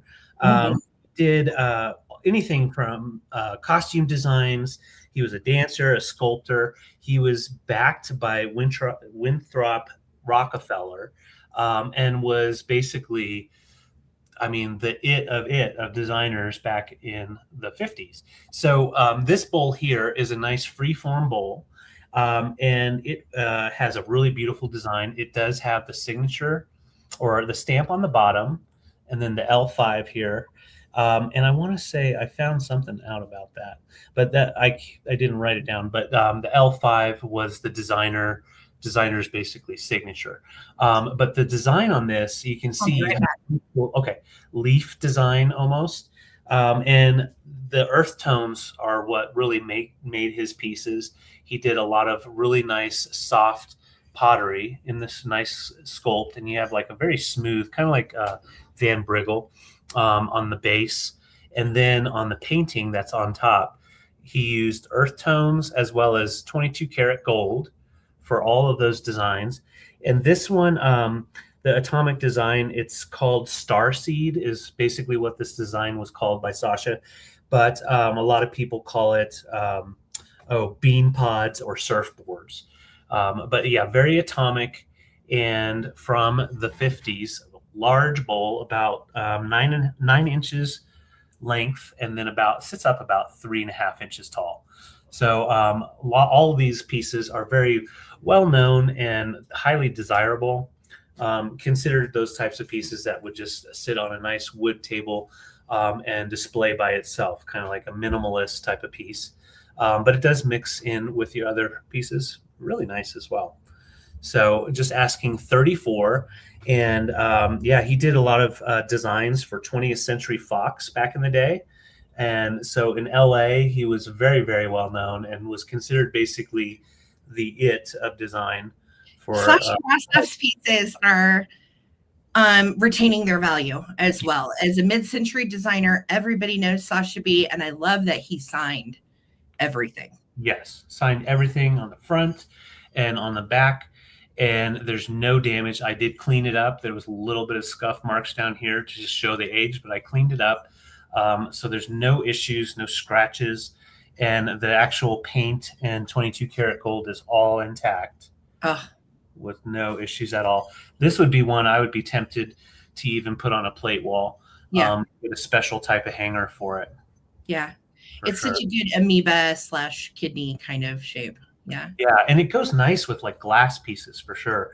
If you have any like amber glass, I think it pairs nicely. And these two designs are so not going together, but they go together. You know what I mean? You've got that nice brass, like Art Nouveau kind of thing going on, earthy, and then you've got more of an atomic earthy tone, and you can have some fun with it. So thank you, Sharon. I see your bid. And I think it's just such a wonderful piece with that sculpt.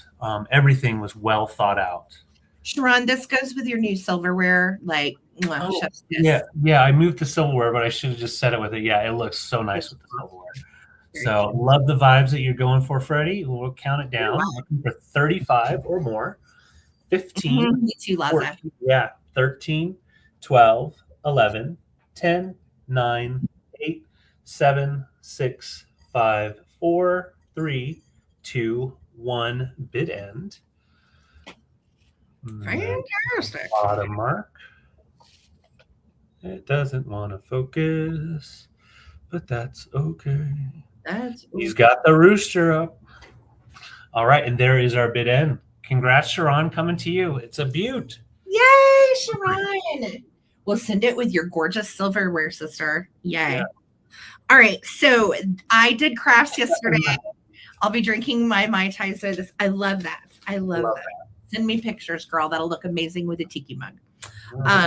Okay, so I'm starting this at 24, and I did crafting yesterday, and it was an absolute blast. My local friend Julianne and I have been doing these little sequin weirdo creations, and she had a styrofoam mushroom. And I said, Julianne, what are you doing with that styrofoam mushroom? She's like, nothing. You want to do something with it? I said, yeah. So, oh my God. Thank you, Gigi, for your bid. This is epic. And close on my little weirdo creation. So first I covered the top with this divine, yummy orange sparkle. And this is not the kind of glitter stuff that comes off on your hands. Ask David. He hates to touch glitter, and he will touch this. So I will. I'll touch it all night. So I put the sparkle on, and then I did the big sequins with these yummy yellow pearls. And then I had some orangish brown pearls. And I was really feeling the spirit of the Mary Mushroom from Sears from 1970. Yeah. So I looked up a picture of Mary Mushroom and decided then my stock was going to be this yummy gold. I cut out the pieces of grass myself by hand. These are vintage sequins that I use. This is a little vintage deer down here at the base. You've got a little leaf, an orange little mushy, and then some sequined little flowers. And I'm just so pleased with how it came out. You can display it any which old way. I tried to create it to where it looks cute from any side, because I hate to have something, but then it's like really ugly and unfinished on the back. So I tried to make it as finished as I possibly could. And then yesterday, absolutely hilarious story. No kidding. So David and his friend went to this record show, and that had like vintage vinyl and stuff. And then they ended up at the St. Patrick's Day parade, and they got beads at the St. Patrick's Day parade, and came home telling us they had to show their boobs to get the beads. And I said, no, we had to do it. We were just being silly. Anyway, so I took my St. Patrick's Day beads and I was like, these are perfect. I lined the base of my mushroom, and then I put a sticker on here from me, and I signed it, and I finished the bottom of it with a vintage towel, as you can see, that matches the colors. It was in like orange and green and yellow.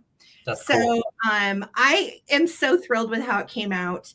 It has a little bit of cuteness on every side, and wow, is it sparkly in this ring light. So thank you so much for the bids, you guys. I'm going to start a countdown on my mushroom. If you like this, I will try to make more, and we are probably going to be making more of the little styrofoam things. So stay tuned. Here we go. All right, I'm doing a countdown. Thank you so much. Consider crafting mushroom pincushions. Oh, I like that. Absolutely, I will for you guys. Yes, I will Right. figure that out. Alex, you are a sweetheart. Thank you so much for the bid. Thank you guys all so much for loving my creations. It makes me feel really good. Thank you. Okay, here we go. And I literally spent my entire day yesterday on this, and I had so much fun. So thank you for loving it. 15, 14, 13, 12, 11, 10, 9, 8, 7, 6, 5, 4, 3, 2, 1, bid end. Can you peaches? Thank you guys all for your bids. I have so much fun making this stuff. Literally, this is my mental health, and thank you. That means a lot, you guys. Awesome. Thank you. Thank you. Yay. There's our bid end. Bid end. Oh, congratulations, Hippie Gigi. Vuvu, your 37, honey, came in right after the bid end. So this is a one of a kind, but I will tell you, I'm going to try to find some more of these mushrooms because I had a blast making this. And it was really fun. So we'll see if we can maybe come up with some more little critters and color combos and stuff. Love it. Thank you so much for all your bids, friends. Congrats. Right on. Yeah. So when we were gone, we were on our way back, and Steve was like, "So what do you think? Do you think they got a lot of stuff done?" And I was like, "Well," and he was asking, "What do you think Sarah got done?" And I said, "She either got one almost finished that she spent that she got like really zeroed in on, or she's got like 3 or 4 things and she's going to start them over when she gets home." But yes. No, she really like laid in on that, and it's epic, babe. I thought it was just so you're sweet. Thank you. I had so much fun. It was literally just to get out of our brains, and we listened to music, and it was a blast. So I'll have to tell Julie, and she'll be thrilled. Heck yeah. Nice. And of course, for me at the record store, I just wanted to show this real quick. I got this Miles Davis book at the record expo for $5. That's so cool. And it was cool. originally $40 when it was sold. So I was happy to get that. And then I also found a really cool Miles Davis album. Pull it out of the sleeve so you can see it. And it's close to the end of his life in '86. And Tuto, I think is what it's called. So got that for $10. So I was very happy to go and have some fun looking at vinyl. And now I'm needing to find a vinyl player. So time for a record. No, we've had them and sold them, but it's time to find one. Sold the one we had, I guess, because we had one at one point. We need to get another one. Well, we'll be on the lookout. Exactly. Yeah. So yeah, that only happens once a year. So they have this big expo. So definitely doing that again next year. Yeah. So I have 3 different choices here, and I just thought they look cool together, but also they're about the same value point. So it's a good way to show them. I've got a nice Fenton piece from the 50s, 60s with that beautiful hobnail. It's a covered candy dish, or you can use it for sugar or something, but it's mainly like a standalone piece. And I like it that you have like kind of almost like a crown design here. And then up here, kind of giving a shout out to the UK, possibly some English vibes going on there. But Fenton always made some really beautiful milk glass pieces. And I've never been able to grab this one, so I was happy to get it. You've got some really cool ruffles with the little knuckles all the way around, kind of giving you some swung bass vibes. So that's our first little piece here. You can use it for your nuts and your candies and such. And this guy measures 6 inches tall. 6 inches tall, no damage, no issues. This guy right here, I'm doing him at this $20 price because I couldn't say for certain if he was Murano. He could be Murano. He could be even an American-made piece because the yellow on this doesn't glow. And when I was looking online, a lot of Murano pieces, they do have a glow with the yellow. And then when I was looking at it and getting in close, I'm going to try to get you guys in close on this little rim right here. you can see it's not like perfect clarity right here in that bend. So I think if it's made in Italy, it wouldn't be Murano, but it would be definitely a nice art glass piece. It's just hard to say. It's Yeah. hard to say, but it is very old. You have the nice smooth ponto mark on the bottom with tons of scratching. But when I did look, Murano did also use different mixtures for their yellow color. So you never can really tell unless you have a sticker or you can find a book for it. But yeah, a really beautiful yellow tone, and you don't really see that color in glass very often. It's gorgeous. And Yeah. then, but wait, there's more. I also have this, which I absolutely love. We've got the marking on the bottom. It's the Arabia design, made in Finland. And this was actually created by 3 different artists. So it's a really cool piece that I found out about. And they made the whole set. You know, you've got creamer, Yes. sugar, different pitchers, different plates and bowls. But this design was very popular early 60s. But the design they came up with about 1955. Mhm. And they called it, I can't remember what they called it. But anyways, the design was created by 2 ladies and 1 man. And this is interesting. And Sarah, you're going to just love this. So all of the beautifulness of this piece was created by 2 beautiful, wonderful female artists.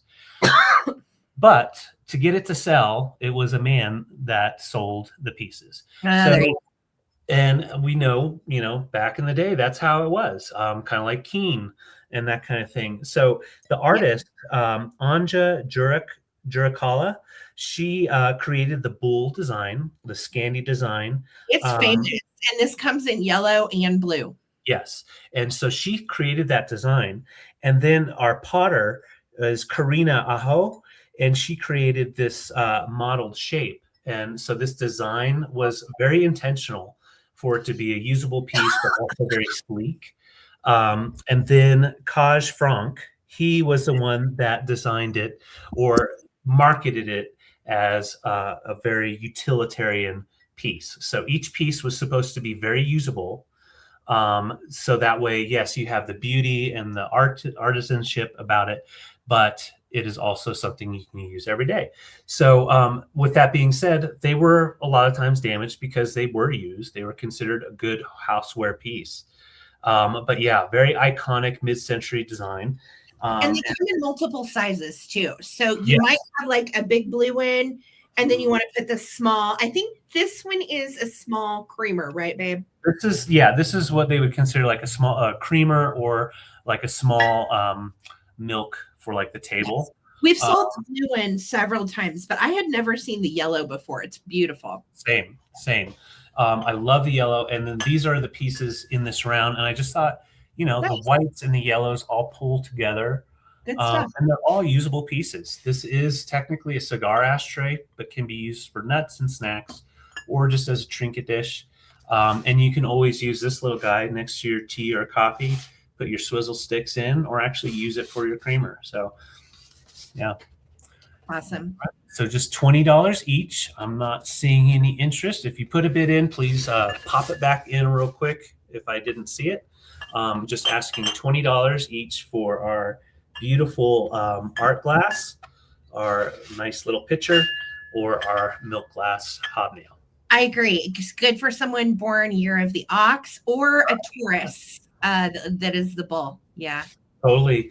Oh, and I've got this guy coming in just a little bit. I have to show you. So cool. Yeah. Look at that. That guy's Look at that. Would you look at that? That looks so cool together. All right. Thank you, guys. I got sidetracked. Thank you. Okay. You're good. Okay. I'm going to start my next 2 items at $16 for a choice. And I'm going to show you the first one. OMG. Look how precious she is. So she dates to the 1970s. She is a Joseph original girl. She has a hot pink little flower pot and some little pink flowers with red centers. And there she is looking cute as a bug's ear in yellow. And it has some little pink trim. big eyes, and we've got flowers in our hair because we're cute like that. And then look at that long ponytail. She's just adorable. She's just a little chunky, kitschy biscuit. I love her. Um, so we are marked on the bottom, Japan. And then we've got writing. I'm not really sure what that means. It looks like Etty something. Not sure. Ethel 77, perhaps. I put the little hanky in there just for a little bit of cuteness. But I will tell you, if you look through here, you can see the light through the bottom, which means underneath here is a hole. So if you wanted to put like a little succulent or a starter or something tiny and cute in there and put her in the windowsill to grow, she does have a drainage hole. Okay. So really, really sweet, really cute. I love her precious little stance. And that face is everything. She has no chips or cracks. She is in excellent shape. And these little Joseph girls also came, the ones that look like this, that are kind of this paper mache plaster, they came in a set of birthday girls as well for the different months. I have mine for January. So she is going to be choice number 1. And I thought she looked cute with the little vintage hanky in there. You know how I do with my hankies. So however you want to display her, whether it's flowers, or she could even be like a little catch-all for pens and stuff like that. Maybe even makeup brushes because it's small. Oh, yeah. So choice number 1 at 16, little Joseph Originals flower pot girl. Second choice for 16, I know, Victoria, those eyes, right? Second choice is a mid-century little dreamboat. And she is so super cute. She has great little closed eyes. Those lashes are everything. She's got a hat on. A green bow. Now I want to get you up close right there. See that little chip on the green bow? That is really her only area of damage right there. But it's such like, it doesn't affect display unless you really get up on it and look at it. And then she is just a little tall kitty. I love her coloring, kind of calico. Got gray and some of the orange. And then we also have that on the back of her head. But look how fabulously mid-century she is. And again, my ring light is blowing her out something terrible. But she is right at 6 3/4. She's almost 7 inches. So she is so cute. And that is going to be choice on your choice of kitsch. So 1950s mid-century kitty. Now I looked for a brand on kitty and there was nothing on the bottom. I can tell you this is definitely made in Japan. And I did look as far as brands that have similar kind of cats. It might be Artmark. It also could be Inarco. I'm really not sure. It's one of those Japanese makers, importers, etc. So that is so sweet, our Vuvu. Thank you for sending that to Sarah Lee. She's going to love it. That's going to make her birthday better. That will make her birthday better. It sounds like she had a rough one. So that's super sweet, our Vuvu. Thank you for keeping that love alive. All right. So Kitty is 16 or Joseph Girl 16. I don't see any interest. Oh, there's Bridget. Thank you, Bridge. I'm going to do a quick countdown and we'll keep it moving. Here we go. Guys, we are 90, almost 100 people in the chat. If you would hit that thumbs up for us, much appreciated. We're trying to get to 100 tonight. Yes. 15, 14. I'm going to turn my ring light down after this round. 13, 12, 11. Meow.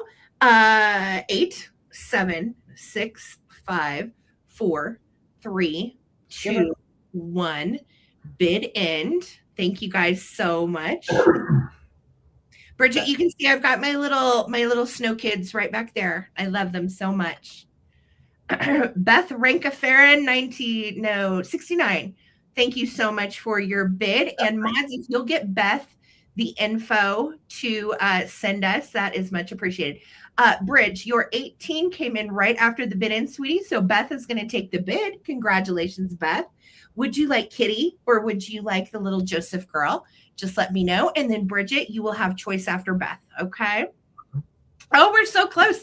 19 thumbs up to get to 100, friends. We are almost there. If you haven't thrown a thumbs up, please do so now. You know what? We have Beth's info. She just has a different name here. I just double checked to make sure. Thanks, Beth. We got you, sweetie. Kitty's coming to you. Congrats. Bridge, do you want the little lady? Let me know. Let me know, Bridget. Or you can say pass. Either way. Thank you guys so much for your bids. Congratulations.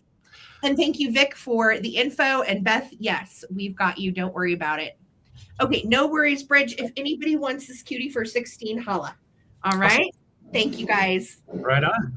I have my brass pieces I'm bringing now that I showed one of them. So I have a beautiful solid brass rhino. You don't see these guys around very often, but he is great. I do believe both of them are from the 60s. There's no markings on them. I don't believe they were made in India, though. So solid brass, most likely Korea. And I would say this one has been polished a few times. I did not do any polishing. You can get some of that patina up if you wanted to make him look a little more sleek and newer. But I mean, it takes years to get him to look like that. So I would just leave him with that patina. But he is a nice size, about 5.5 inches tall or long. And then he's got that big old belly. So the rhino has been eaten plenty. And great for a paperweight. Nice for your collection of different types of animals. So mix it in with your wood or glass. So we've got our rhino, and he's got everything intact. He looks so prehistoric, really, when you think of rhinos. So we got him, and it makes me think of Ace Ventura, Pet Detective. But anyways, the other one is this guy, and I've seen these as door knockers. I've seen them as shoehorns. This is just a paperweight, as far as I know. It just has a flat bottom, and it just sits flat. So if you got that Texas desk, you put your paper right there, and you set that on there, and it keeps it from blowing away. So I think it's a really cool piece. The bottom has a little bit more of a shine to it, but the top, you have all that patina. I would consider it a bull, but you can also, flirt with the idea of it being a longhorn. They're not that long, but you can try. I think it's very Taurus. Yeah. It is very bull. Yeah, it's bull. All right, we've got a bid from Alita, and then we also have a bid from Red Spotty. So Thank you so much, girls. We're at 20. Spotty came in at 21. Okay. Thank you all so much for your bids. And I will show this one more second. And on the bull, longhorn bull, it is about 4-inch square. So 4-inch all around. And like I said, not been polished, but you could definitely give him a little bit of love and he would shine right up. And yeah, really cool piece. So thank you, Red Spotty, and thank you, Alita. So nice to see you here. And here we go on our counting down. And this is for choice and no just in cases. You bid the dollar amount. 15, 14, 13, 12, 13, 12, 11, 10, 9, 8, 7, 6, 5, 4, 3, 2, 1. Bid in. Hey, get out of here. Hi, Lemmy. What are you doing, buddy? I'm keeping. It's going. not damn lemon. It is a lemon. Yeah, it's Ether. Buck off. Go away.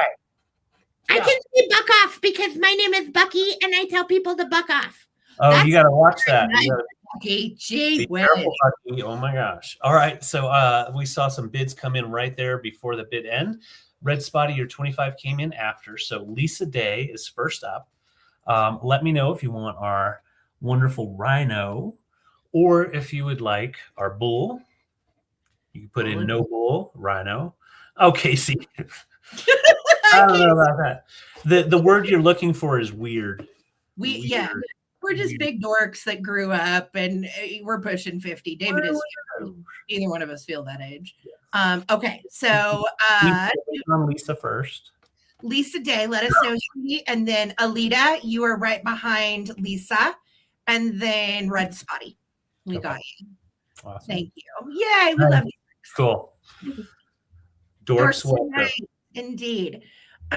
All right. So Lisa, Alita, and Spotty, let us know in that order. And thank you so much. Alita, you are brand new. Welcome. We're thrilled to have you. We need you to send your info to us, your real name, your YouTube name, and your PayPal email and your shipping address to ttbsarahc@gmail.com, and that's Sarah with an H.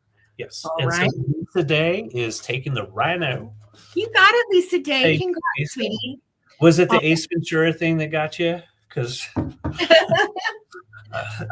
then, yeah, Alita, let me know if you want our Longhorn. And then if Alita passes, we're going to Miss Spotty. Okay. All right. So Alita, you can say Longhorn or pass. And then Spotty, you are up. So we will communicate with you guys in the comment section. Yeah, sounds good. I just realized you could totally fasten this down to the hood of your car. So. Oh my gosh, you could probably get on a wall with some kind of like seriously heavy duty hanger. I put it on a Prius. Okay, guys, I have some pretties and I've lost them. Oh, because I already moved them to my desk. All right. So Alita Branham 8578. I need you to choose, say pass or say Longhorn. And you may be emailing us right now. And if you are, no big deal. Just come back to the chat and let us know what you want, hun. And Spotty, stay tuned. All right. Okay. So, all right, we're going to go on to the next item. Oh, Susan, I saw your Facebook this week, sweetie. I am so sorry you're sick, and we're so glad you're here. Just rest, Susan. Go get in your bed, girly, and don't come out. Yeah. And hug that precious dog. All right. So we are starting at 22 on my next items. Okay. 22. Alita, do you want the Longhorn I'd like to finish this. pass or that you want it? Either way. Yeah. What, babe? Oh, nothing. No, I got it. Okay. All right. So 22 for choice. You got it, girl. Thank you so much. Got you down. Thank you. And make sure to email us, Alita. The info is above from Victoria. All right. So 22 for choice. First up is a piece of Blinko that is incredibly difficult to find. This is the rare Dusty Rose Blinko. And Dusty Rose was actually released in the 60s. This is a Blinko Lotus Bowl. And you can see that Blinko makes pretty much every color in the Lotus Bowl, and it is absolutely beautiful. This is the Dusty Rose. It is a pink color. Look how nice and thick. This is the 8 petal. So what we call fingers or petals. It has 8 points, which also is a pretty telltale sign when you find these that they are Blinko. You will know it's Blinko by the texture on the outside. Blinko always has this really interesting kind of rough, what I would almost call like an orange peel, porous looking glass kind of texture. This color is what makes this so hard to find. You can get online and find a million Blinko Lotus Bowls, but you cannot find one right now currently in Dusty Rose. And the reason why I know that is because I went down the rabbit hole looking for this, couldn't find it, and realized the reason it's really rare is because it is from the 60s. It's an older one. So Susan, you did. And David said earlier, Susan, he goes, I've got wood. And I said, David, it's 2026. You cannot say that. I was calling for Susan Jackson. You cannot say that. I was calling for Susan Jackson. She gets it. So thrilled to find this rare, all day long rare. That it goes for a lot more than this, but I got it for a song. So I am letting it go for a song. Okay. What did you sing? Second choice. What? I said, what did you sing? That gets me. A dad joke. Second choice, guys, Hazel Atlas Crinoline from the 50s. This is a spectacular piece. No weird scratches or issues. Look how shiny it is. I love that fantastic beaded handle. This pattern, very, very popular with mid-century enthusiasts because it's pink. And it has the pie crest, what they call the pie crest ruffle. And for those of you that know, a crinoline is an undergarment that you typically wear like a hoop skirt underneath. I wore a crinoline, for instance, under my wedding dress when we got married. So it's this ruffle, and I love that they called it the crinoline pattern. Classic Hazel Atlas, beautiful shape on this. And you can see on the back, it's kind of hard to see right there, but there is the HA. Yeah, right there. So just wonderful. And these are your choices. So pretty in pink. We have the Hazel Atlas Crinoline. teacup and saucer, or this gorgeous 1960s mid-century lotus bowl in dusty rose. Beautiful. We're counting them down, friends. Here we go. 15, 14, 13, 12. We're at 24, looking for 25. 11, 10, 9, 8, 7, 6, 5, 4, 3, 2, 1. Great saturation on this bit end. And these are just beautiful. I forgot to turn my light ring down. Whoopsie. You know, I will say it's bright for you, but it looks good on screen. It's Does coming it? a little better. I'll just keep it then. Do you think I should, babe? I think, well, the pink came in a lot better than it usually does. True. Pink is kind of hard to show. Okay, sweet Laura, you won the bid at 30. Let me know if you want the Blinko or the crinoline, or you can certainly take both. And then Nettie has second choice at 25. If Nettie passes, we're going to the Vuvu. All right. Awesome. So thank you so much, you guys, for the bids. Thank you. Thank you. Much appreciated.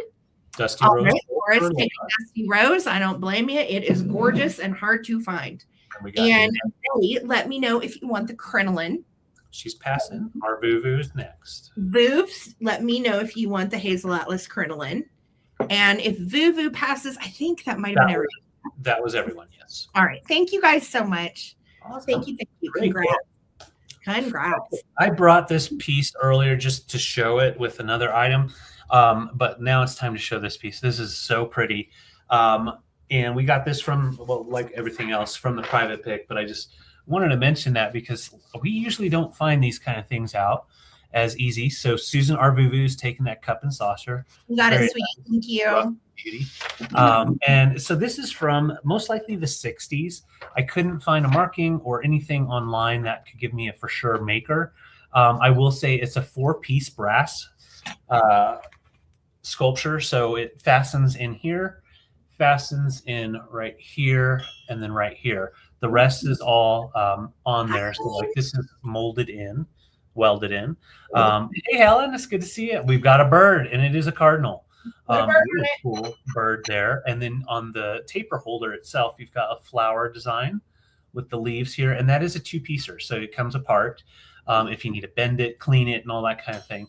But very ornate with the leaves and everything. And it's basically bringing back the Hollywood Regency style, but it also had Art Nouveau influences into it. So they had different birds for the different pieces. I saw a lot of different types of birds. I could not find one with the actual cardinal itself, so I thought that was cool. And it stands nice and tall. It's about 10.5 inches tall, and it holds tapers very well, I will say. So even with a lucite, we have our own lucite here. It does not come with it. It's just ours. But I'll just show you, pop your lucite in there, and bam, it is like straight as an arrow there. Yeah. And you would think it'd be top heavy and fall over. The bottom here is really nicely done with that design, like gorgeous, almost like a lotus flower bottom. And so the feet itself, it's very nice. And I know if Phil was here, she would be like, "Oh, that looks so much like some of that Art Nouveau that I love," and it has that Art Nouveau influence in it. Phil would love it. Yeah, absolutely. Totally. All right, thank you, Casey, for your bid. I see that. Once again, it fits nicely for a lucite candle. Otherwise, any taper works. The easiest way is, of course, to melt the bottom just a little bit to put it in there, just not the lucites.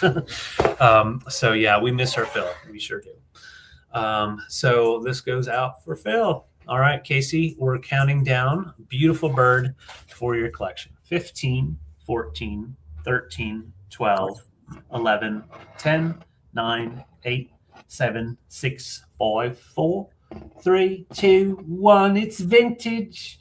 I'm trying to do that for Phil. I didn't get it right. I think I was a little more. I love the cardinal too. I think cardinals are cool. They're meaningful to a lot of people as well. I'm from Missouri, so cardinals were the jam. Yes. Oh, yes. Right. There is Casey. Congrats, sweetie. Is. I think that's your first purchase. Yeah. Congratulations, Casey. That is awesome. I don't know if we have your info. I don't think we do. But I will have one of the mods real quick drop the info, Casey, and congratulations. Just email me. Yes. That's awesome. She said it is. Congrats, first purchase. I love that. We love new peeps in the house. So thank you for being here and thank you supporting Smell Biz. Yeah, thank you. And thank you, Casey. You just emailed it. That's wonderful. Awesome. All right, David, it's that time, honey, where I'm going to have you show a blanket for me. Oh, no. Let me write this down real quick. Oh, no. Oh, yes. You're fine. Awesome. I know. We love new peeps. Welcome, Yeah. Casey. Thank you. Thank you. And wasn't that such a pretty piece? Yeah. Thank you, Mods, for dropping that. I appreciate you guys. Yes. So it's been sitting on the couch. Do you want to just pull? You can do whatever you, yeah, let me make you big. I'm going to make me little and I'll talk about it and you show it. Okay. So here it is in all of its glory. All right. So it is a beaut. And I had it on the back of the couch just because I'm showing it. But you can see it has almost like a peacock design, very trippy design. I don't know. But okay, so here's the thing. I went kind of down a rabbit hole because see how it's kind of it's a crochet pattern, but it's also got almost like a pixelated look to it, right? Yeah. So what I found out is this is actually a quilt made from a pattern book. And the pattern book dates to the late 60s, early 70s. And it is a basically like a thick cousin to cross stitching. It is a type of plastic canvas crochet. And so they would lay it out on a plastic canvas and then it would be used with like a crochet hook and you would pull the yarn diagonally through this section of what would be kind of like what we know as a plastic canvas, let's say a needlepoint. And that's why it has a defined front and a defined back. It's a different way to use crochet art. And look at that fringe. It's like braided into little diamonds and it's all there. And then it's tied into a little fringe. Now there is light pilling on this. And when I say pilling, you know how acrylic yarn can sometimes pill when you wash it? It's just pilling from washing. It Right. is so really it has so much life. It is so gorgeous. I told David if it doesn't sell, we're going to keep it. And Holly is in at 40. I'm thrilled, Holly, because it is beautiful. You will love this. I agree, Casey. Incredible craftsmanship. And it actually said when I was researching this type, because I always wondered how they did these grid blankets. Now I know it's a type of plastic canvas. And this particular pattern came out of a craft book. And they said it's an expert crochet person that would be able to execute this. This is not like an amateur piece. And I'm like, yeah, no kidding. Look at that. Yeah. I couldn't do that. I would cuss and cry and throw a fit and it would be a mangled mess if I did it. It's so good. It's just beautiful. And I'm obsessed with the pattern. So they call these, no kidding, graphigans instead of an Afghan. Oh. It's a grafkin because they make them on like basically what equates to a counted, it's like counted cross stitch, but for crocheting. It sounds like a nightmare. I'm not going to lie. It sounds like so hard to do. So I'm going to count it down. Holly Parker, congrats. It is beautiful. If anybody else wants in, come in at 41. Here we go. 15, 14, 13, 12, 11, 10, 9, 8, 7, 6, 5, 4, 3, 2, 1. Looking for a bid in. I know. Sarah Lee, it took everything in me not to keep it, honestly, because it matches all my stuff too. And it is stunning. Yeah, it's cute on the green couch. It's such a good one. I swear to you, I just, we can't keep it all. So I'm so thrilled that Holly is getting it because she also decorates with blue and her house is beautifully decorated with lots of good glass. So Holly Parker, congrats, sweetheart. It is beautiful. I'm so thrilled you bought it. I didn't even know you were doing this. Yay.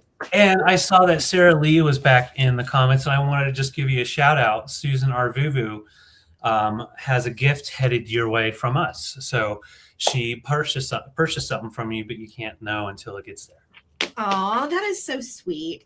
And Susan Jackson, someone purchased something from you at the last sale that you were not at. So you have a surprise coming too. Not gonna tell you what it is. Okay. Do. So you have another round now. Baby, yeah. Do you want me to just do another round then? Okay. Let's do that. All right. I have some vintage scarves. I'm starting them at $14. And they are really pretty. And a couple of them are silk, one's Vera. These are just great. So first up, look at this yummy thing.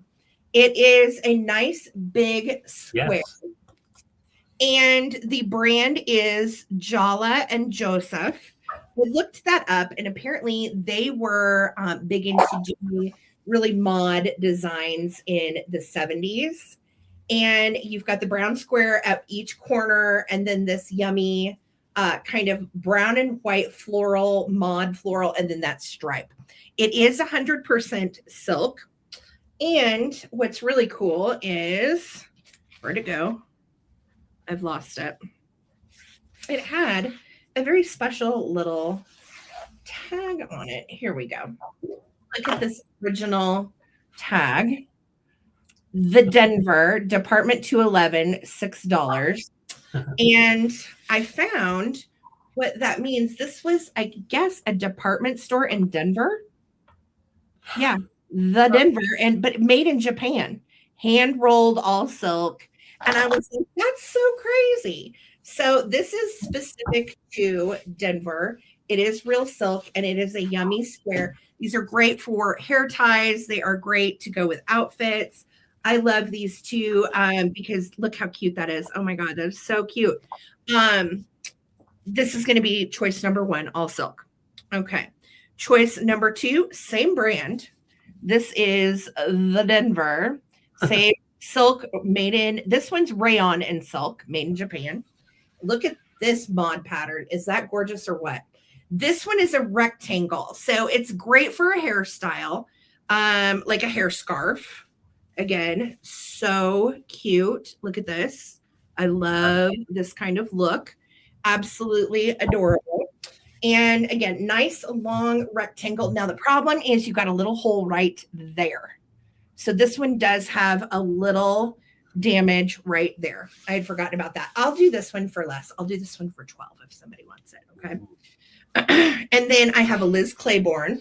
Now this one, I feel like it's silk, but I'm not sure. And it's not marked, but I'm like 98% sure this is silk.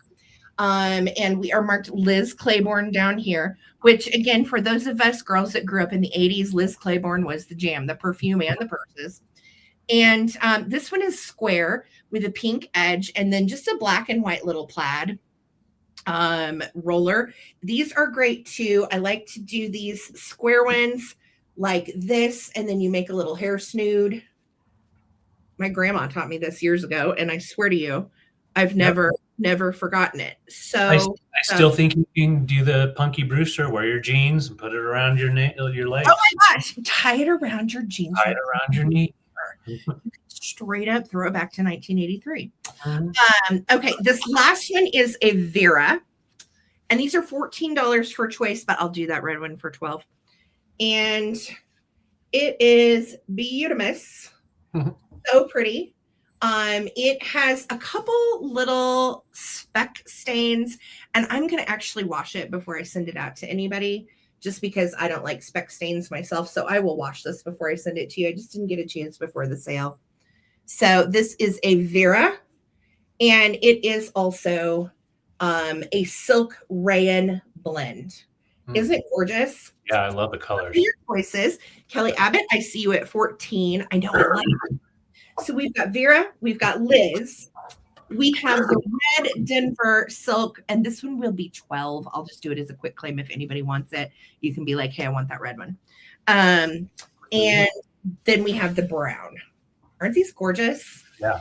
Love them. All right, I'm counting down. Thank you, Kelly Abbott. If anybody else wants to get in, now is the time. Looking for 15. Thank you.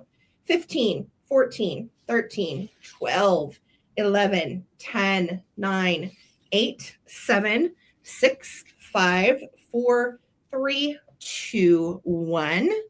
And bid end. Oh, you're vacationing in Utah tonight. Have fun, Trina and Wayne. You guys enjoy your vacay. I love that. Enjoy. Turn those screens off and have a blast, Trina. I agree, Aletta. Yes. There is the bid end. Thank you so much, Vic. All right. So Kelly Abbott, you can do this one for 12 if you want it. Or you can choose the brown silk, pink and black Liz, or the Vera. All right. You just let me know, sweetie, what you want to do. And we'll do it. Thank you so much. Awesome. Oh, I'm so glad. Oh, it's good to see you. Hi, and you guys be safe. Yes. Have fun. You got it, Kelly. It's yours, babe. Congrats. Awesome, Kelly. No. Okay, so I have a fun little kitschy item, and he is a wallet valet or a little desk organizer. I'm going to show you back here. There looks like a little touch-up paint on the back, probably just a little surface paint had got scratched off, because this is where you would put your little wallet. So this is the spot where you put your wallet in your wallet valet. This would have been from 1957. It actually has some marking on the bottom. You know, it's kind of like a beaver. It's his cousin. Hollyberry. 1957, Fine Enterprises Inc. in California, USA. And you all know about the whale, wallet valet, and the dog. This is the squirrel. He also does hang out with beavers, but he is the squirrel. And he's got his fan tail going on there. Really nice painting, giving the different tones going through there. So what it was intended for was for a guy to be able to just put all this stuff in there, organized, because you want to get real organized rather than just throw it in a spot. Put your wallet in there, some keys right here, pocket change or gum or whatever, and then bam, it's done. You've got your stuff that you have to carry out with you when you leave. However, you don't actually have to use it as a wallet valet. It also makes for a really cool display. If you're doing like a kitsch display, you can put multiple things in the little spots, just depending on what you're wanting to show off. So I like his little feet too. Yeah, and then you see his little squirrel claws. I just think that's a good touch. I do too. He does have some crazing, as it would, because it is quite old, almost 70. No, almost 80. So, hey, Bucky, what do you think? Should we put some eggs, maybe Easter eggs in here? Maybe some jelly beans? I saw the comment section because you know I can read. And Brad says that this is one of my relatives, but it's not Brad. I'm sorry. Are you sure? It looks a lot like you. He's not purple, David. What if you had teeth like this? Would you like to have teeth like this again? Hell no. You don't like teeth, huh? All the brushing, all the work. Yeah. All right. Well, thank you, Casey, for your bid. I'm just going to show it one more time with the things. And yeah, really cool 1957 wallet valet. Same year that 1957 Chevy Bel Air came out. So, oh my God. Right? Crazy. Hey, Regina. For your bid, honey. It's nice to see you. So yeah, let's go ahead and start our countdown. Bucky is feisty. He's so feisty, Susan. I swear, you can't get Bucky down. You got to watch him. All the candy. Like a hawk. Yeah. All right, we're going to count them down. Thank you, Regina, and thank you, Casey. Looking for 26 or more. Casey's in at 26. Let's count it down at 6 by 6, by the way. So 15, 14, 13, 12, 11, 10, 9, 8, 7, 6, 5, 4, 3, 2, 1. Bid end. Looking for our bid end. We're at 29 with Regina right now, and Casey's in at 30. So appreciated. Look at that little dimple right there. Him's a biscuit. I know. I was so thrilled with him. I was like, oh my God, and he's a wallet valet. We don't find those that much anymore. No, we don't. All right, there's our bid in. Thank you, Victoria. Casey, coming to you for 30. Thank you, Regina, for your bids. Congratulations, Casey. Oh, how are you? Regina, so cute. Yes, thank you. Okay, you guys, I'm going to do a quick claim on these. This is a quick claim round. And these are some cute books I got into. I mean, cute. So I'm going to show them all to you, and then I'll give you a letter to type in if you want to claim one, and the price. And the first, actually, you know what? You just say whichever one or ones that you would like to claim, And first person to do that after I give you the price will get them. Okay, here we go. Gingerbread Man. This guy is from 1972. It is a little golden book. No writing in the inscription page, which is really rare. And I love the classic story of "You can't catch me, I'm the gingerbread man." That is one of my, and look at this big-headed cat. Is this not the cutest little cat you've ever seen?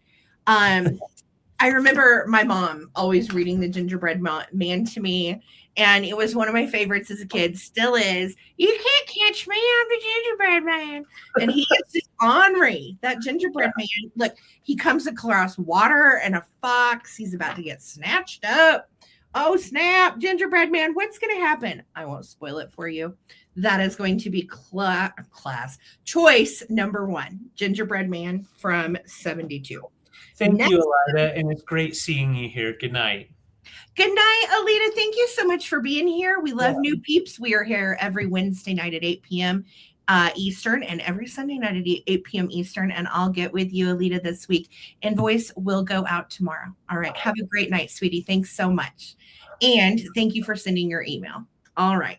So, Little Lost Kitten is such a biscuit. Story of Williamsburg in the days of George Washington. So it's kind of a colonial missing kitty story. Okay.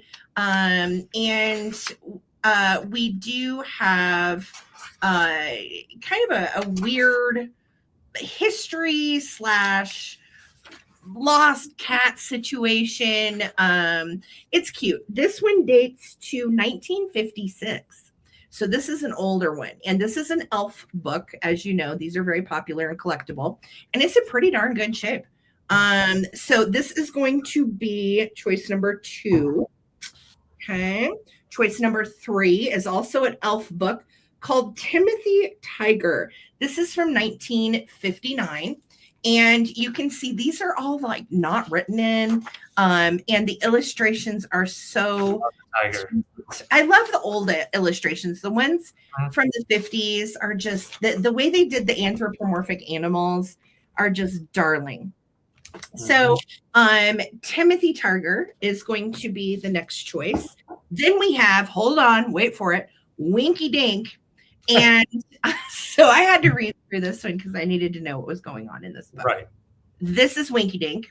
Okay. He's a real pain in the you-know-what. And Gerald did write an inscription here of his name. Tiger on Mr. Rogers, totally.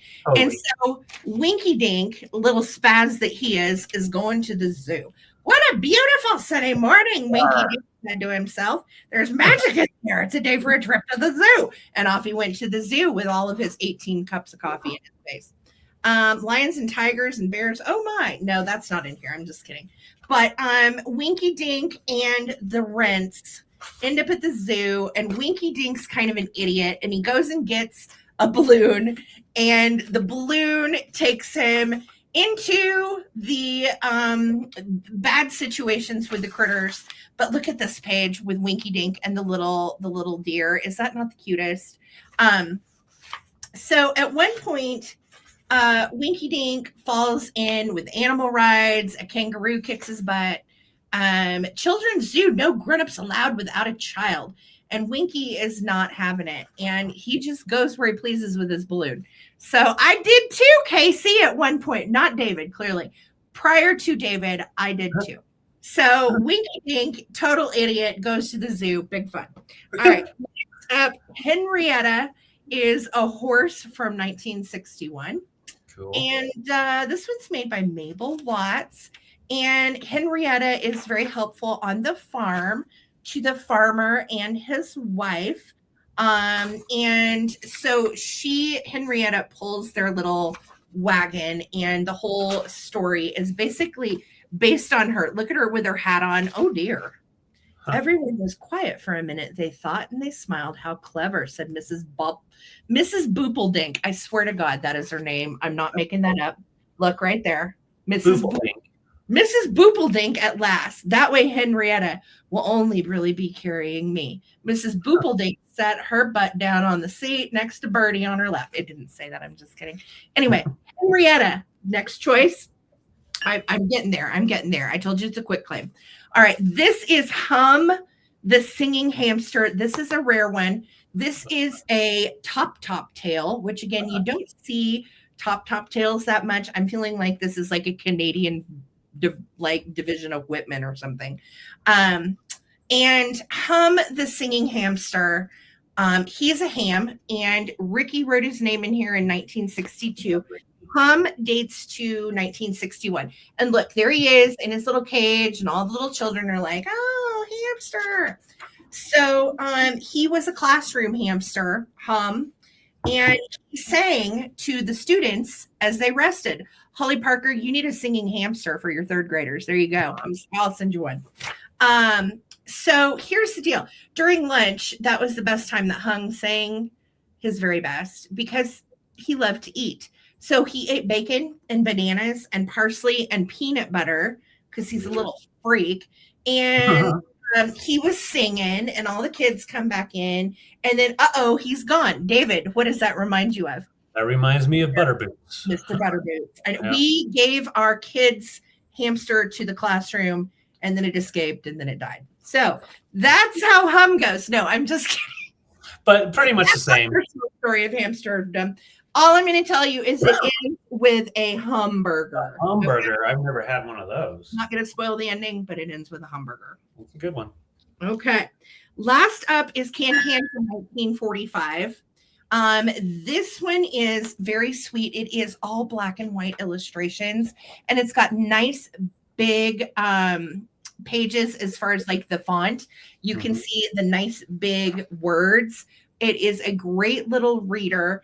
And basically, Can was too little to read, but he liked to look at pictures. And on the sign was a picture of a goat eating a tin can. And so I read this earlier. The moral of the story is he goes and tells all the other farm animals that you can eat tin cans because he's kind of an idiot too, like the tiger. And so basically they all prove him wrong. And then his mom gets the last say. And then Can goes to ram somebody in the bottom. And that's the way it goes. It's actually really cute. It's hardback from 45. It's taped here on the binding. I did not do that. That's how it came to me. These are all, because they are all harder to find titles, they're going to be $10 each. Letter F. Letter F. $10 each. Letter F. And let me know which one or ones that you think that you would like. All right. Letter F, $10 each.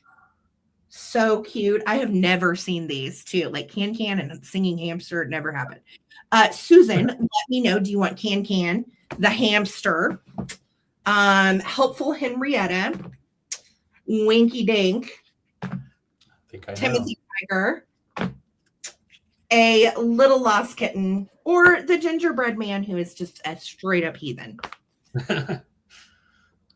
Right on. They're fun. Susan, if anybody else wants one of these for $10, please tell me. Timmy the Tiger. And letter F. Timothy Tiger is going to Miss Susan Jackson. Thank you so much. And I have all of these other titles available for $10 each. Thank you. Those are great. Awesome. So that was your last round, yeah? Oh, gosh. I think so, babe. Let me look. Okay. Well, let's hold on. Kelly is in for F as well. So, Kelly, let us know which one of the books you were wanting. And yeah, while we wait to see what Tim said, roar. Nice. He said roar. I love it. Tim, you are a tiger. Roar. You got to make Susan read that story to you. So. I know. Okay, Kelly, have it. I'm going to take the little lost kitten. You got it, babe. Gotcha, Kelly. All right. And so, yeah, it is recap time then. And we're going to show you the items that we didn't sell. And I have a couple items from Choice. Otherwise, I have a sold out show, which is super exciting for me. So, honey, that's great. Thank you so much for the support. I have this little mini picture. And when I say mini, it's pretty big. It's about 4.5 inches tall. Let me double check. I did not measure it. Yeah, about 4.5 inches tall from the 1960s, made by Arabia, a collaborative design, really beautiful piece, made in Finland. very iconic with that really cool MCM yellow bull, and they also made the red bull or the different color. So I will do 18 on this, 18 for the pitcher, and it's a usable piece, but also very cool to display with. So just put pitcher 18, and I also have this beautiful piece of glass. I don't know if it's Murano or where it was completely made, but you can see that pontil mark is nice and smooth. It is a professional art glass piece. I just don't know who made it. So $20 on that. It's a cigar ashtray, very old. It doesn't glow, but that does not mean that it's not a good piece. So Susan Jackson, I see you for the bull. Thank you so much. Beautiful. Got you for that. And then, yeah, $20 for this beautiful yellow glass dish. Great for your jewelry as well. Yes. No worries, Susan. I know what you meant. So, you. yeah, if you want this for $20, and it measures right at, I did not measure it. I thought I did. Right at 5.5 by 4.5. Oh my gosh, Vuvu said we're 5 people away from 100 thumbs up. Let's get there, Wow. man. Thank you so much, Vuvu, for the reminder. I love that. We're so close, you guys. Thanks so much. Yeah, so my last item that I have available is this guy for 20. Thank you so much for the sale. Oh my gosh, that is almost a sold out sale, baby. Yeah. Congratulations. That's wonderful. Well, the good news for me is I'm in the same boat. I don't have much to recap. So that's Awesome. It's exciting. This little gal is Joseph Originals. She is precious. She is a little flower pot girl, made in the 70s. She is in excellent shape. And I will do her. I had her at 16. I'll do it for 15. If anybody wants her, just say flower pot 15. Okay. And then I had these scarves. This is a Vera scarf, and it is $14. I think it's a silk blend. So Vera scarf, 14. I had the silk scarf from Denver, and the brand on it is Jayla and Joseph. It's from the 70s. This would be 14. So just say brown scarf, 14. I have the Liz Claiborne, which I believe is also silk, and it is a plaid and hot pink, and that would also be 14. These are great for vintage hair. I love these. So 14 on any of the scarves available, Vera, Brown, or Liz. Okay, 14 each in those. And then I had these books left. So just claim with the name. Little Gingerbread Man from 1972 would be $10.